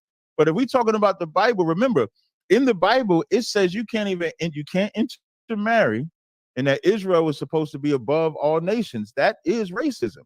To put a nation and say that this nation should be the top nation above all nations. That's not what it said. It said that they were the subject of the covenant, and then Christ, and then when Christ's arrival on earth, Christ's Logos incarnate, and that neutralized the original covenant. So like Jews lost their elect status. Okay, that's what happened. It wasn't God saying like this race is good, this race is bad. Right. And like the Jews who rejected Christ, yeah, they're on the outs with God, but that's why. It's not like because of their DNA or something. Well, now we're getting into a good conversation. So Deuteronomy 7:6 says, "For thou art an holy people unto the Lord thy God. The Lord thy God have chosen thee to be a special people unto himself, above all people upon the face of the earth." That's what racism is. Racist. Then when you look up, but it depends on like. Hold up, let me finish. Appreciate it. Well, it's also you're saying that you're saying that like your wisdom is superior to that of God's, and like that's. I'm not saying my wisdom is that superior of God, but if the scriptures say let God be true and every man a liar, so if I'm reading that God said He chose you to be above all people on the face of the earth, that's not equal. But why did He do that? He didn't do that because he's like Jews have the right DNA. I'm not even wait. What's probably hard. The reason why it's hard for you to have this conversation is because your brother, the Jewish man. No, I'm not. He's your brother. If anybody is, you are, because like you worship the Jews, literally. Brother. We don't worship no damn Jewish man. Are you crazy? But you're wearing a Star of David, man. You're wearing a Star of David. Like you literally worship the Jews. Is not. You know, stars don't have points. Stars is a ball of gas up in the sky. Okay, fair enough. Thank you. Yeah. See, I'm a teacher today. So now, if I'm not the one wearing the Star of David. If God said He chose a people to be above all people, that's what racism is. When you look up the word racist, it's thinking that your race is superior to others. God set Israel to be superior to others, not Jews, not the Jewish man. The Jewish man ain't shit. I'm with you. I hate your brother like you hate your brother. I don't hate anybody. You hate the Jewish man, though. No, I don't hate anybody. Why would I hate? I don't know why you don't want to say this is a kill stream. We got the freedom to say what we want on Ralph. I say whatever I want. I don't say and the part that you said about Christ being the Logos or being God, that's cap, because Christ didn't come for all nations. That's not what I said. Not all people can receive Logos. When you say not all people. The reason why I'm saying what I'm saying is a lot of people believe that in the Old Testament, like you just said, you said Jews, but I would say Israel got the covenant. But when Christ came now, if you believe in Christ because He's this Logos, as you said, that now you have the opportunity. So now an Asian or a black or a white or something like that can now be a part of that. What I'm saying, yeah, the kingdom of Christ is the new Israel. That's the exactly point. Right. So what I'm telling you is that the kingdom of Israel is the same kingdom it was the whole time, which is just the nation of Israel. If I could just read two more verses. In Deuteronomy 7:7, it says, the Lord, now this goes to show you that this is God that's a racist of His own words, not me. This Deuteronomy 7:7. The Lord did not set His love upon you, nor choose you because ye were more in number than any people, for ye were the fewest of all people. But because the Lord loved you, and because He would keep the oath which He has sworn unto your fathers, hath the Lord brought you out with a mighty hand and redeemed you out of the house of the bondmen of Egypt. So it's God, who's a clear racist, that chose to love Israel, not because they was the most people, But because he made that No, covenant with that's Abraham, not. But you're literally misinterpreting like why God chose the Israelites. He didn't do it I just because read it. of their race. He did it because they were the subject of the covenant. That's not because what they could say. because they could accept Logos. They accepted monotheism. Okay, But other people worshiping idols. That's why. It's not because God said, "I like this race. They're really dope." Like that's not what happened. Okay, so you partially correct because you're saying what I 100% correct. No. The reason why I'm saying you're partially correct is he didn't choose him for a race per se. He chose him because of Abraham. So Abraham had Isaac. That's my point. Right. Abraham had Isaac. Isaac had Jacob. Jacob became the Israelites, and that's who he loved. But once he established that covenant and love for Israel, Israel is to be above all nations. You know what he says about the other nations? When you read Isaiah 40 and 17, he says the other nations are unto spit. Yeah. No. Yeah, they're pagans, they're idolaters. Wait. Okay, why did he say that? Okay, hear me out for a minute. Why did he say that? They were practicing child sacrifice. They were worshiping idols. That's why. Like they were essentially worshiping Satan. I mean that's why. Okay, it's not because he's like that. Those races are bad. It's because they rejected Logos. They rejected the God, in favor of worshiping Moloch or Baal or whatever. And the Canaanites, if you believe Scripture, literally threw children into the fire. I mean that's why they were out with God. It's not because they were like the wrong tribe or something. Anyone like Jews are like a special tribe because of like their DNA, like they claim today. Like that's completely that's blasphemous. It's not just wrong. And before Edomites were born, God hated them. Had nothing to do with idol worship.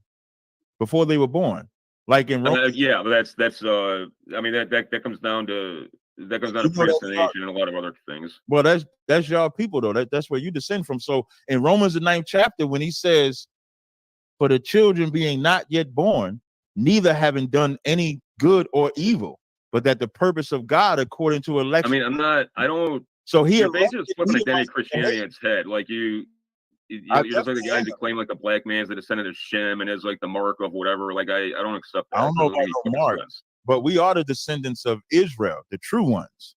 You guys are the descendants of Esau. So in Romans the 9th chapter, it clearly says Jacob. No, I'm the descendant of Caucasus marauders who that's where Edom comes from. Who mastered Equestrian and conquered the Central Asian and European landmass. Gotcha. Where did Esau dwell? Do you know? The whole Caucasus that you just said, that's Edom. Esau was a cave dweller. He dwelt in the Caucasus. He came from the Near East. He may have been, but it wasn't the Caucasus. It was in the Near East. Okay. It was in what would now be in proximity to Mount Ararat and all that. Right. So that's not like a Caucasus. That's what we consider the Middle East. Yeah. When you read Obadiah, it says, "The pride of thy heart have deceived thee, thou that dwellest in the clefts of the rock." He was known as a cave dweller in the Bible, and you guys call yourselves cave dwellers today. That's the Caucasus Mountain. The Caucasus is the Caucasus. It's not caves. Yeah, the Caucasus Mountain. That's where y'all came out the mountains mad as shit too. But and that's subject. Now you're talking like that's like NOI shit. Like NOI. I haven't heard anybody call me a caveman since I was fucking talking to the pipe. NOI believes some big head scientists created y'all. I'm not the NOI. No, but they call whitey cave dwellers. I just hadn't Y'all heard that. Call yourselves cave dwellers. You can't get mad at the NOI. I don't get mad at anybody. Right. I know NOI dudes. I've recorded them for my content. I don't give a fuck. But when you say that the NOI says y'all were made out of the caves, but y'all say y'all was made out of the caves, you can't. I've actually never said that. But okay. Yeah, you just said that. So I just said that. No, I did not just say I'm a caveman. So now that we established that God is definitely a racist, he hates Esau. That's where white people come from. What we have to do as black people in America, the point of that boot kiss, and what I do like about you, Peckerwood, is that it's rare on Ralph's channel that we read a lot of scriptures, but I was able to read a lot of scriptures. So when I'm a Calvinist, man. I grew up reading scripture. I should do it more now as a grown up. Don't read it no more. No, you don't need to read no more scriptures because it ain't for you. It's like if I get it's like if I get the American Constitution, that ain't for me, right? Do you think that's for me? It's not comparable. I mean, one's basically criminal procedure code, one's the word of God. Hand clap back, man. Give me a hand. I like honest white men. I love honest white men. You see what he said? Listen, I hope to my black audience, listen to Peckerwood. Peckerwood said it is not comparable. Why? because when the American Constitution was written, we were slaves. It wasn't written with us in mind. When they say all men are created equal, we were not the men that it was thought of. And when the Bible was written, it wasn't written for all people either. So when Christ came or when Moses came, it was. Well, I mean, that wasn't my point. My point is one's the word of God and one's a criminal procedure code. So, but they got the same principle though. When it says all men are created equal, it's not including that's all Jacob. men. That's Jacob and bullshit thrown in there by Thomas Jefferson. That's also not true. But what's not true? What's not true? All men are equal. That's fucking retarded. Thank you. That's my point, because we were slaves. So how could it mean all men are equal when they killing us, raping us, doing all that evil to us, but all men are equal? I'm in agreement with you.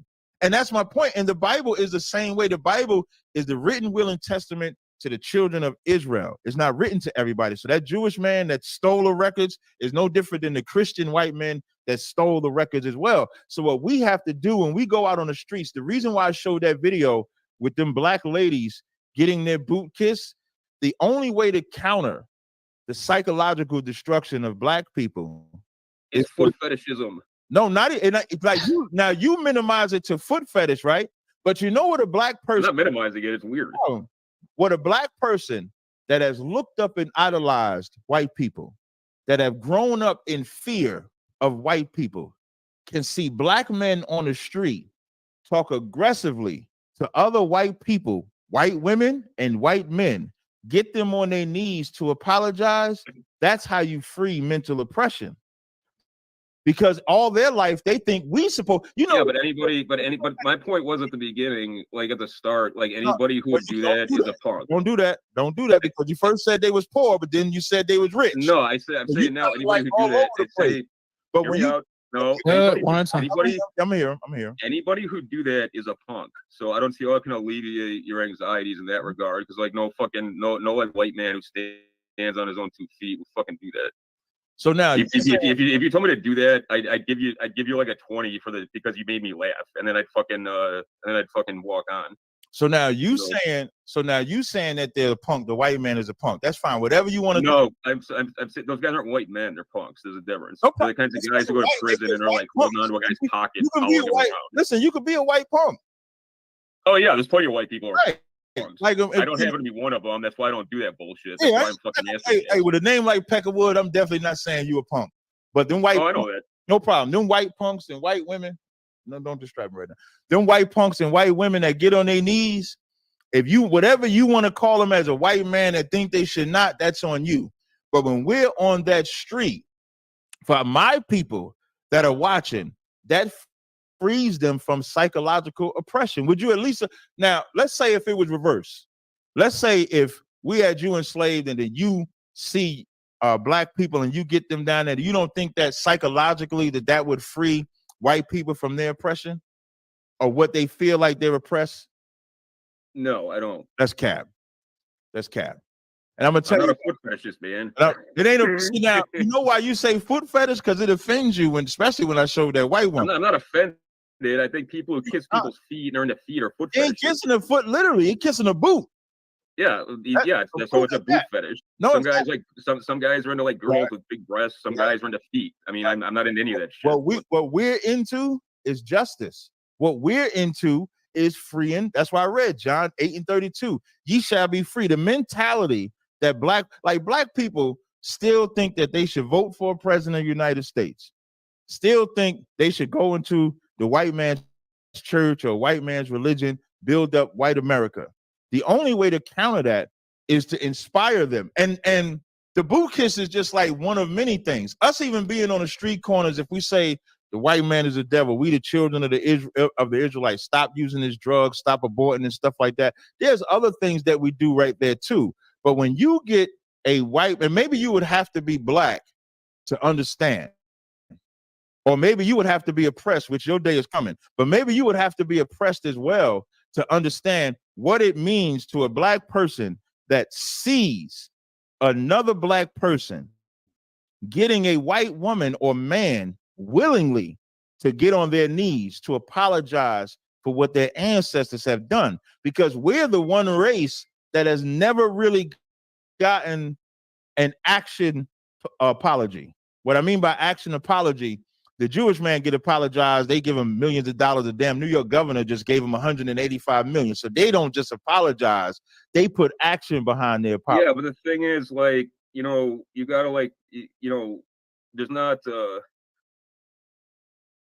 in War and Peace and in fucking history, there's not any felonious conduct, man. Like, there's not. I'm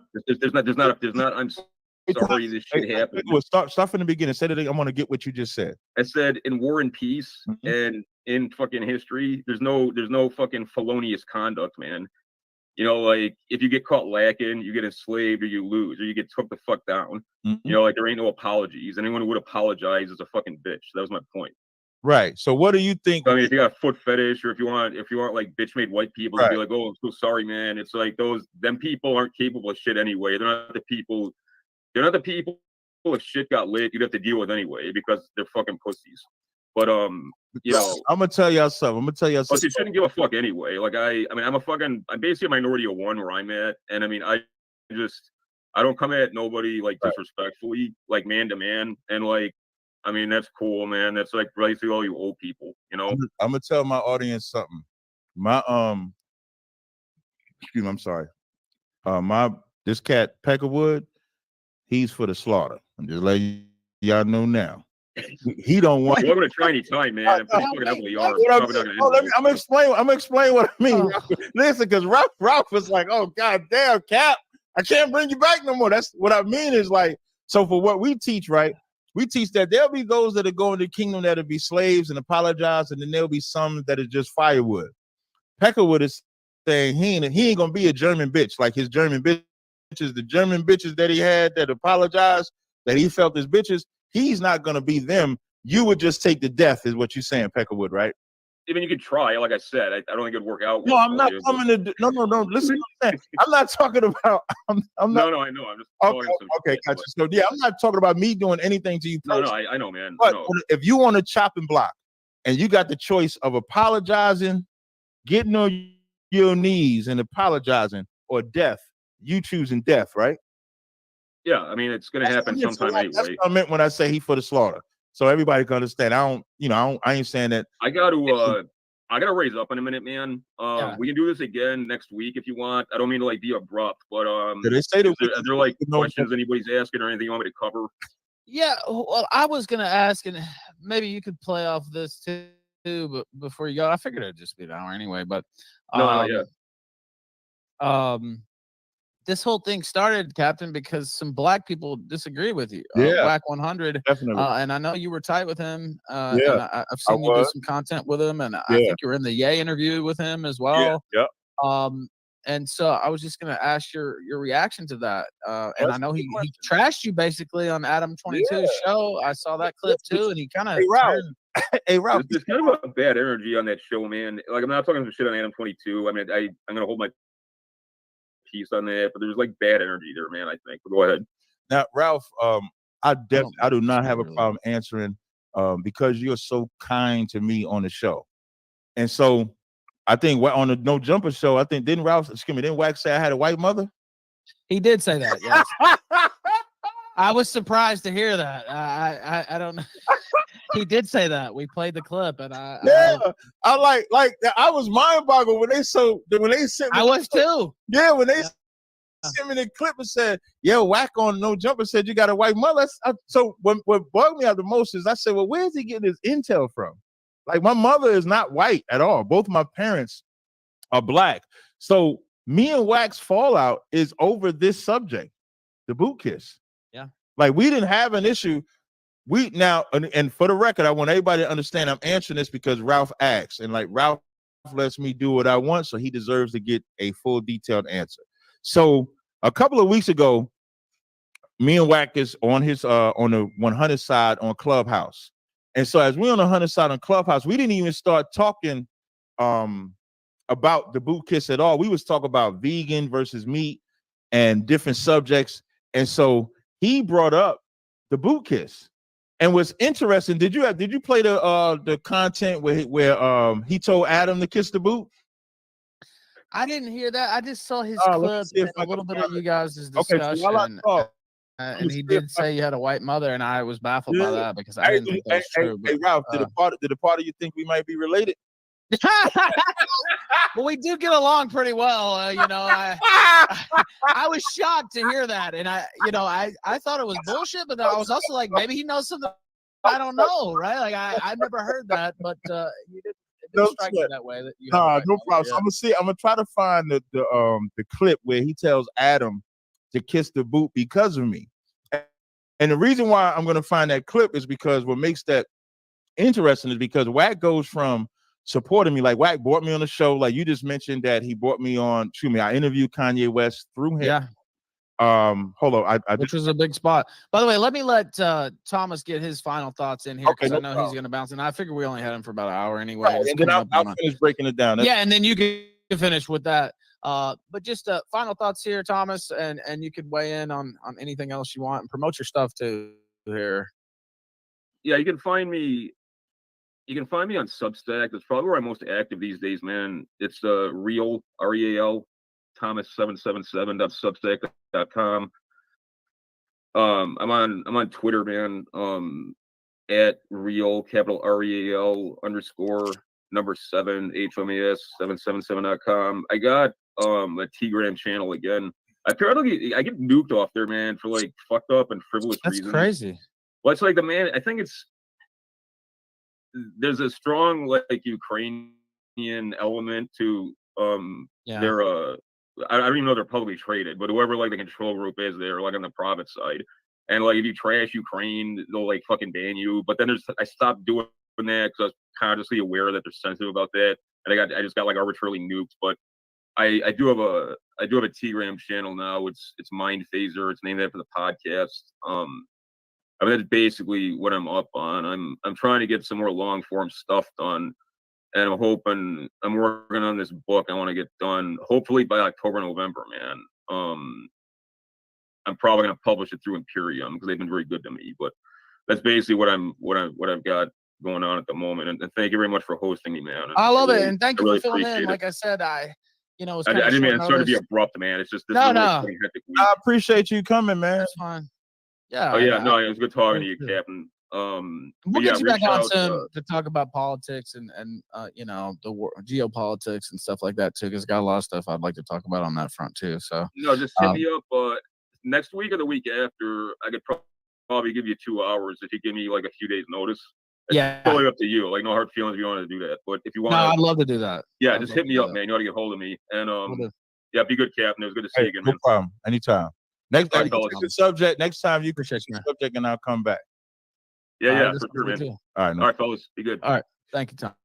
All right, so Ralph, I want to share my screen. I want to play this video real fast so people can see, just so I could kind of get like a timeline. So in this video, I'm about to play right here.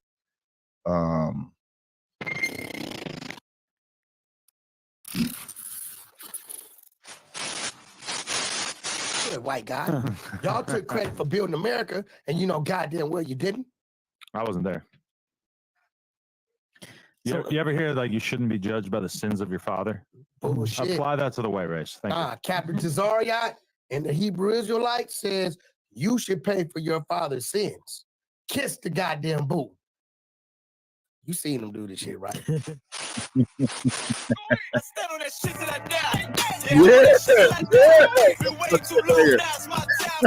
right, so I'm gonna stop that right there. So when I did that, okay, I see how I stopped the other share because I think I had clicked the wrong one. So stop sharing that one. I think I clicked the right one. All right, so as you can see, like I was saying earlier, like he plugged me with Kanye West to do the interview with Kanye. Was interested, Ralph. February of this year, we had this issue. February of last year, there was another fake issue because these are not real issues. This is shit he made up. So like last year, he created another fake issue, and then he came in and contacted me. And the reason why the no jumper thing came about was I was supposed to debate Richard Spencer. Ralph, I've been trying to get Richard Spencer. I even asked you if you can get Richard Spencer. So he has said he can get Richard Spencer, wanted me to come on the no jumper to debate, and Richard Spencer ended up backing out. And so I was in California, so he brought me on the show. So a couple of weeks ago, we going back and forth over the boot kiss, and he's saying his position is that us making white people kiss the boot is gonna make like Aryan type of whites start harming innocent black women and children because we making them kiss the boot, which was strange to me because we've been doing this for like over 40, 50 years and it hasn't happened yet. And so I ended that conversation by saying this. I said, if you want us to stop making white people kiss the boot, then you have to actively go into the black communities with us to stop gang violence, because one thing we do know is that innocent men, women, and children are getting killed from gang violence. So that was like a Monday. By Wednesday, they was doing a room like F Cap, we're gonna expose Cap. So I don't know what caused the flip. Now, me being slightly a conspiracy theorist, like I ain't really all the way a conspiracy theorist, I would say maybe some white man told him, you got to stop Cap being talking like that on your show. But I could talk however I want on your show, so I don't know why there's an indifference or anything like that. So I don't have a direct answer as to what his issue is with me. What I can say with 100% certainty that I've done nothing to him. Even like you see this shirt I got on, Kiss the Boot. I see that. Yeah, I was looking at it earlier. Yeah. Now I didn't know that my school had this shirt made already. When I was on the phone with Wack, he said to get a shirt called Kiss the Boot. He said, hey, man, you should call yourself Captain Zaryak, a.k.a. Kiss the Boot. Excuse me, Mr. Kiss the Boot, a.k.a. Mr. I.S.U.P.K. So he was like with me with the joint. So I don't really have a direct answer as to why he's like that. Only thing I could say is that I'm not affiliated with him anymore.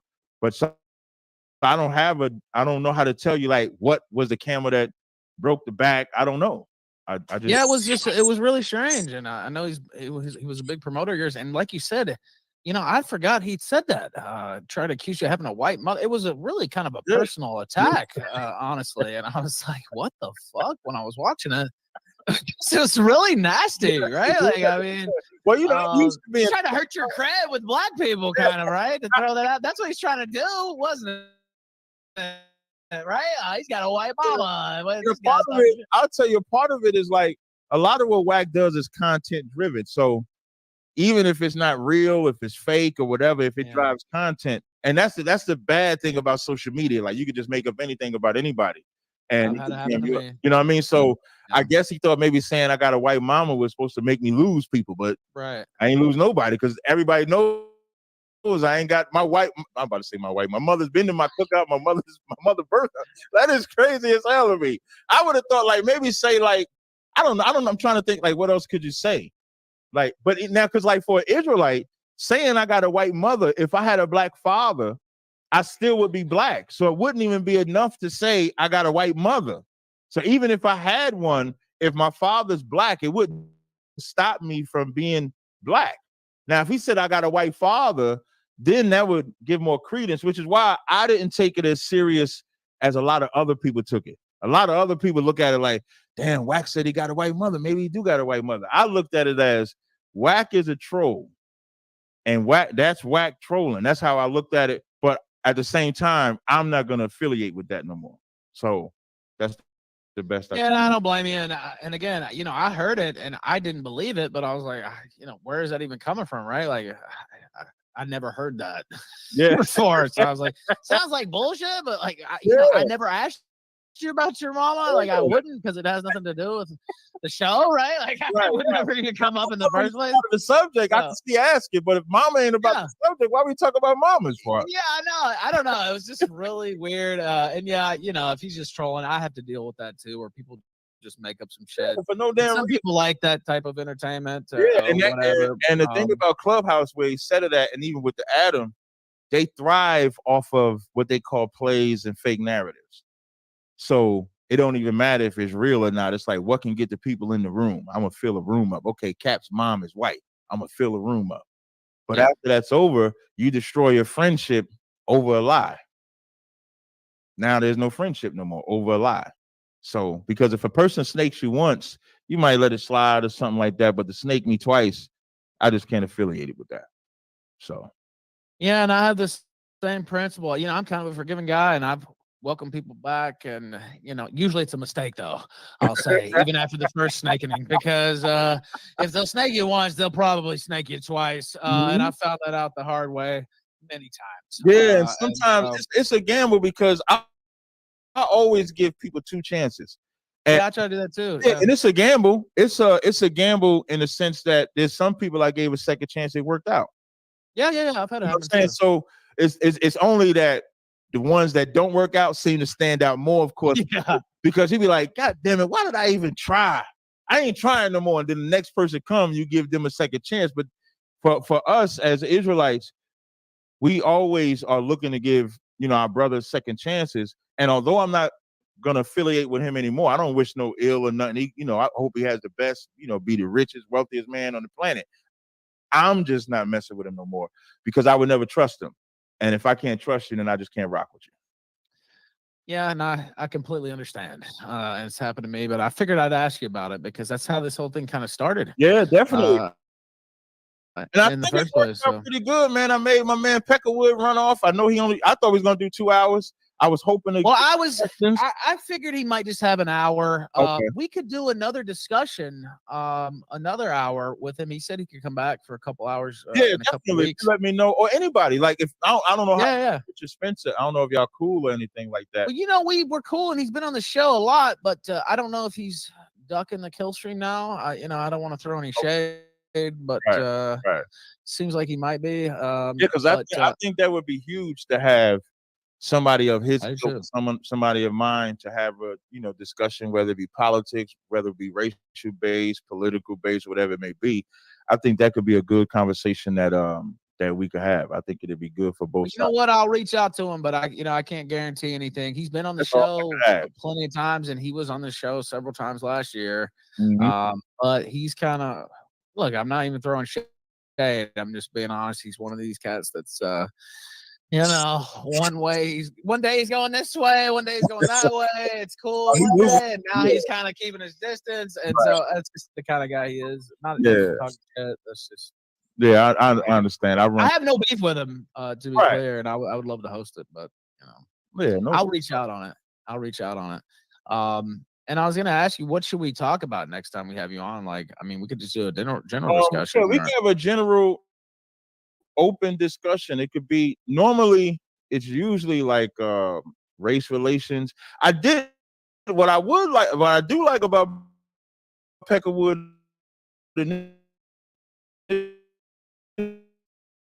conversation is we was able to go on to the Bible a little bit. Now I don't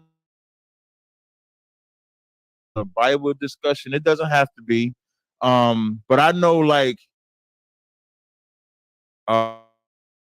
race is a huge thing in America. Even if it's critical race theory, is it legit? But we'll probably agree with Transformers. You talking about the trannies? Is that what you're talking about? Yeah. I forgot the station I was on. I can say trannies here. I'm sorry. Yeah, you can say trannies now on Rumble. You know what? Yeah, a discussion on race. Also, it's been a while since we had you with a so-called Jew. As well. Well, that'll be the fun. Listen, every Black History Month, I play that video of me and you when I pulled out the Hitler book. That's one of the funniest. I completely lost my composure once you did that. And he literally pulled out the book, put it on the camera. It's like a Nazi book too. I was just losing my shit. Ralph, right? You have to see your face. And then Ralph think he's slick. Ralph said, "Can you show that again? Because we didn't see it." So Ralph. And for those who don't know, he was debating like a literal Jewish settler in the West Bank when he pulled this out. One of the Killstream historic moments for sure. Man. I say check with the audience too, because I know a lot of your followers know of me, because sometimes they'll comment on my videos. I comment back. So if they got somebody in mind, I'm definitely interested in coming back. It could be a so-called Jewish man, it could be a white man, it could be any subject. You just hit me up and then we could work it from there. All right, I'll do that. And I'm trying to have a debate on. I'll ask you this while you're still here, and I'll let you promote your stuff. I'm trying to get a debate versus a so-called Jew, how we'd say it. They would say just Jew. But yeah, we say so-called Jew too. Yeah. A Jew, quote unquote, versus somebody on whether or not what's going on in Palestine. I don't know if you care about what's going on. Oh in no, Palestine, that Gaza. would be a good that actually I would definitely do that. Like, let's say if you hit me up tonight and say I got somebody for tomorrow, I would do it tomorrow. Because you know what, I might be able to arrange it tomorrow. Because I've got this Jewish guy, so-called Jewish guy, right? And I'm trying to get him paired up with somebody to debate whether or not what the Israelis are doing is a genocide. Exactly. Right. So the Israeli versus Palestine, I'll Yeah. check that in a heartbeat. Okay, you know what? I'll work on that tonight. Okay. And I'll see if you're down tomorrow, I'll see if I can get that set up. Yep. Okay. Down with that. That'd be great because I'm trying to fill that slot and it's it's been filled. tough. Cap, listen, Cap got one of the slots. Let's get a so-called Jew for the other slot. We good to go. All right, bet. I'll do that. And then I did see this. Okay, they wanted me to read out this super chat. I didn't read it while it was going on because super chat. It's a little. I wouldn't normally say I wouldn't say these things, but he said these things. He said, "Captain, you talk like a fucking KRS-One song, from a snow roach to a Velcro head." He said, "Fuck the so-called Jews," is what he said in his super chat. A snow roach. I'd never heard that one I don't know before. what a snow roach is, but he ain't talking about me because He was calling himself a snow roach. He's the snow roach. Yeah. At least he's a roach. But listen, let me tell you how racist he is, though. He don't want to be a black roach. He don't want to be a regular roach. He don't want to just be a regular roach. He's still a white roach. Nobody ever seen this snow roach. Listen, he said, I ain't no regular roach. And I bet you the snow roaches are cleaner than the regular roaches. But no, that's fine. Even the KRS-One reference, I ain't really mad at the KRS-One reference. He taught we was Israel for the time too, so that's fine with me too. But that's a funny ass super chat. That super chat funny. I'm gonna make a clip out of him saying he's a snow roach. That's a new. I never knew white people, if they want to say roaches, they won't even say they a roach. They got to be a snow roach. Hell yeah. I'm gonna say it on Cross the Line Thursday. Snow roaches. White people don't even want to be the same roach as black people. No. Tell people where they can find you, and I'll work and see if I can get I don't know if I can get it set up in 24 hours, but I'm gonna try. No, but and if not, maybe we can do it next week. No, next week is cool. I'm just saying, whenever you get it set up, I'll be available. You're down. Yeah, that's what I'm saying. I ain't saying you got to do it that fast, but let's say if you said next Tuesday, I'm down for next Tuesday or next Wednesday. Whenever you have it, I'm down for it. So I'm Captain YAHANNA of I.S.U.P.K, man. It's been a pleasure to be on Ralph's show, Killstream on Rumble. Make sure y'all follow him. Make sure y'all follow him on Telegram. I follow him on Telegram as well. Today was a good discussion with Thomas Peckerwood. His name, not mine. He calls himself Peckerwood. You can find me on my website is ISUPK.com. That's where you can go to find all the information for my organization, the Israelite School of Universal Practical Knowledge under Commander General YAHANNA. He has a radio show that he does every Monday on YouTube. It's called World on Fire, right? America on Fire. It's called America on Fire. If you go on YouTube and put in America on Fire, you'll find Commander General YAHANNA's YouTube channel. That's his channel.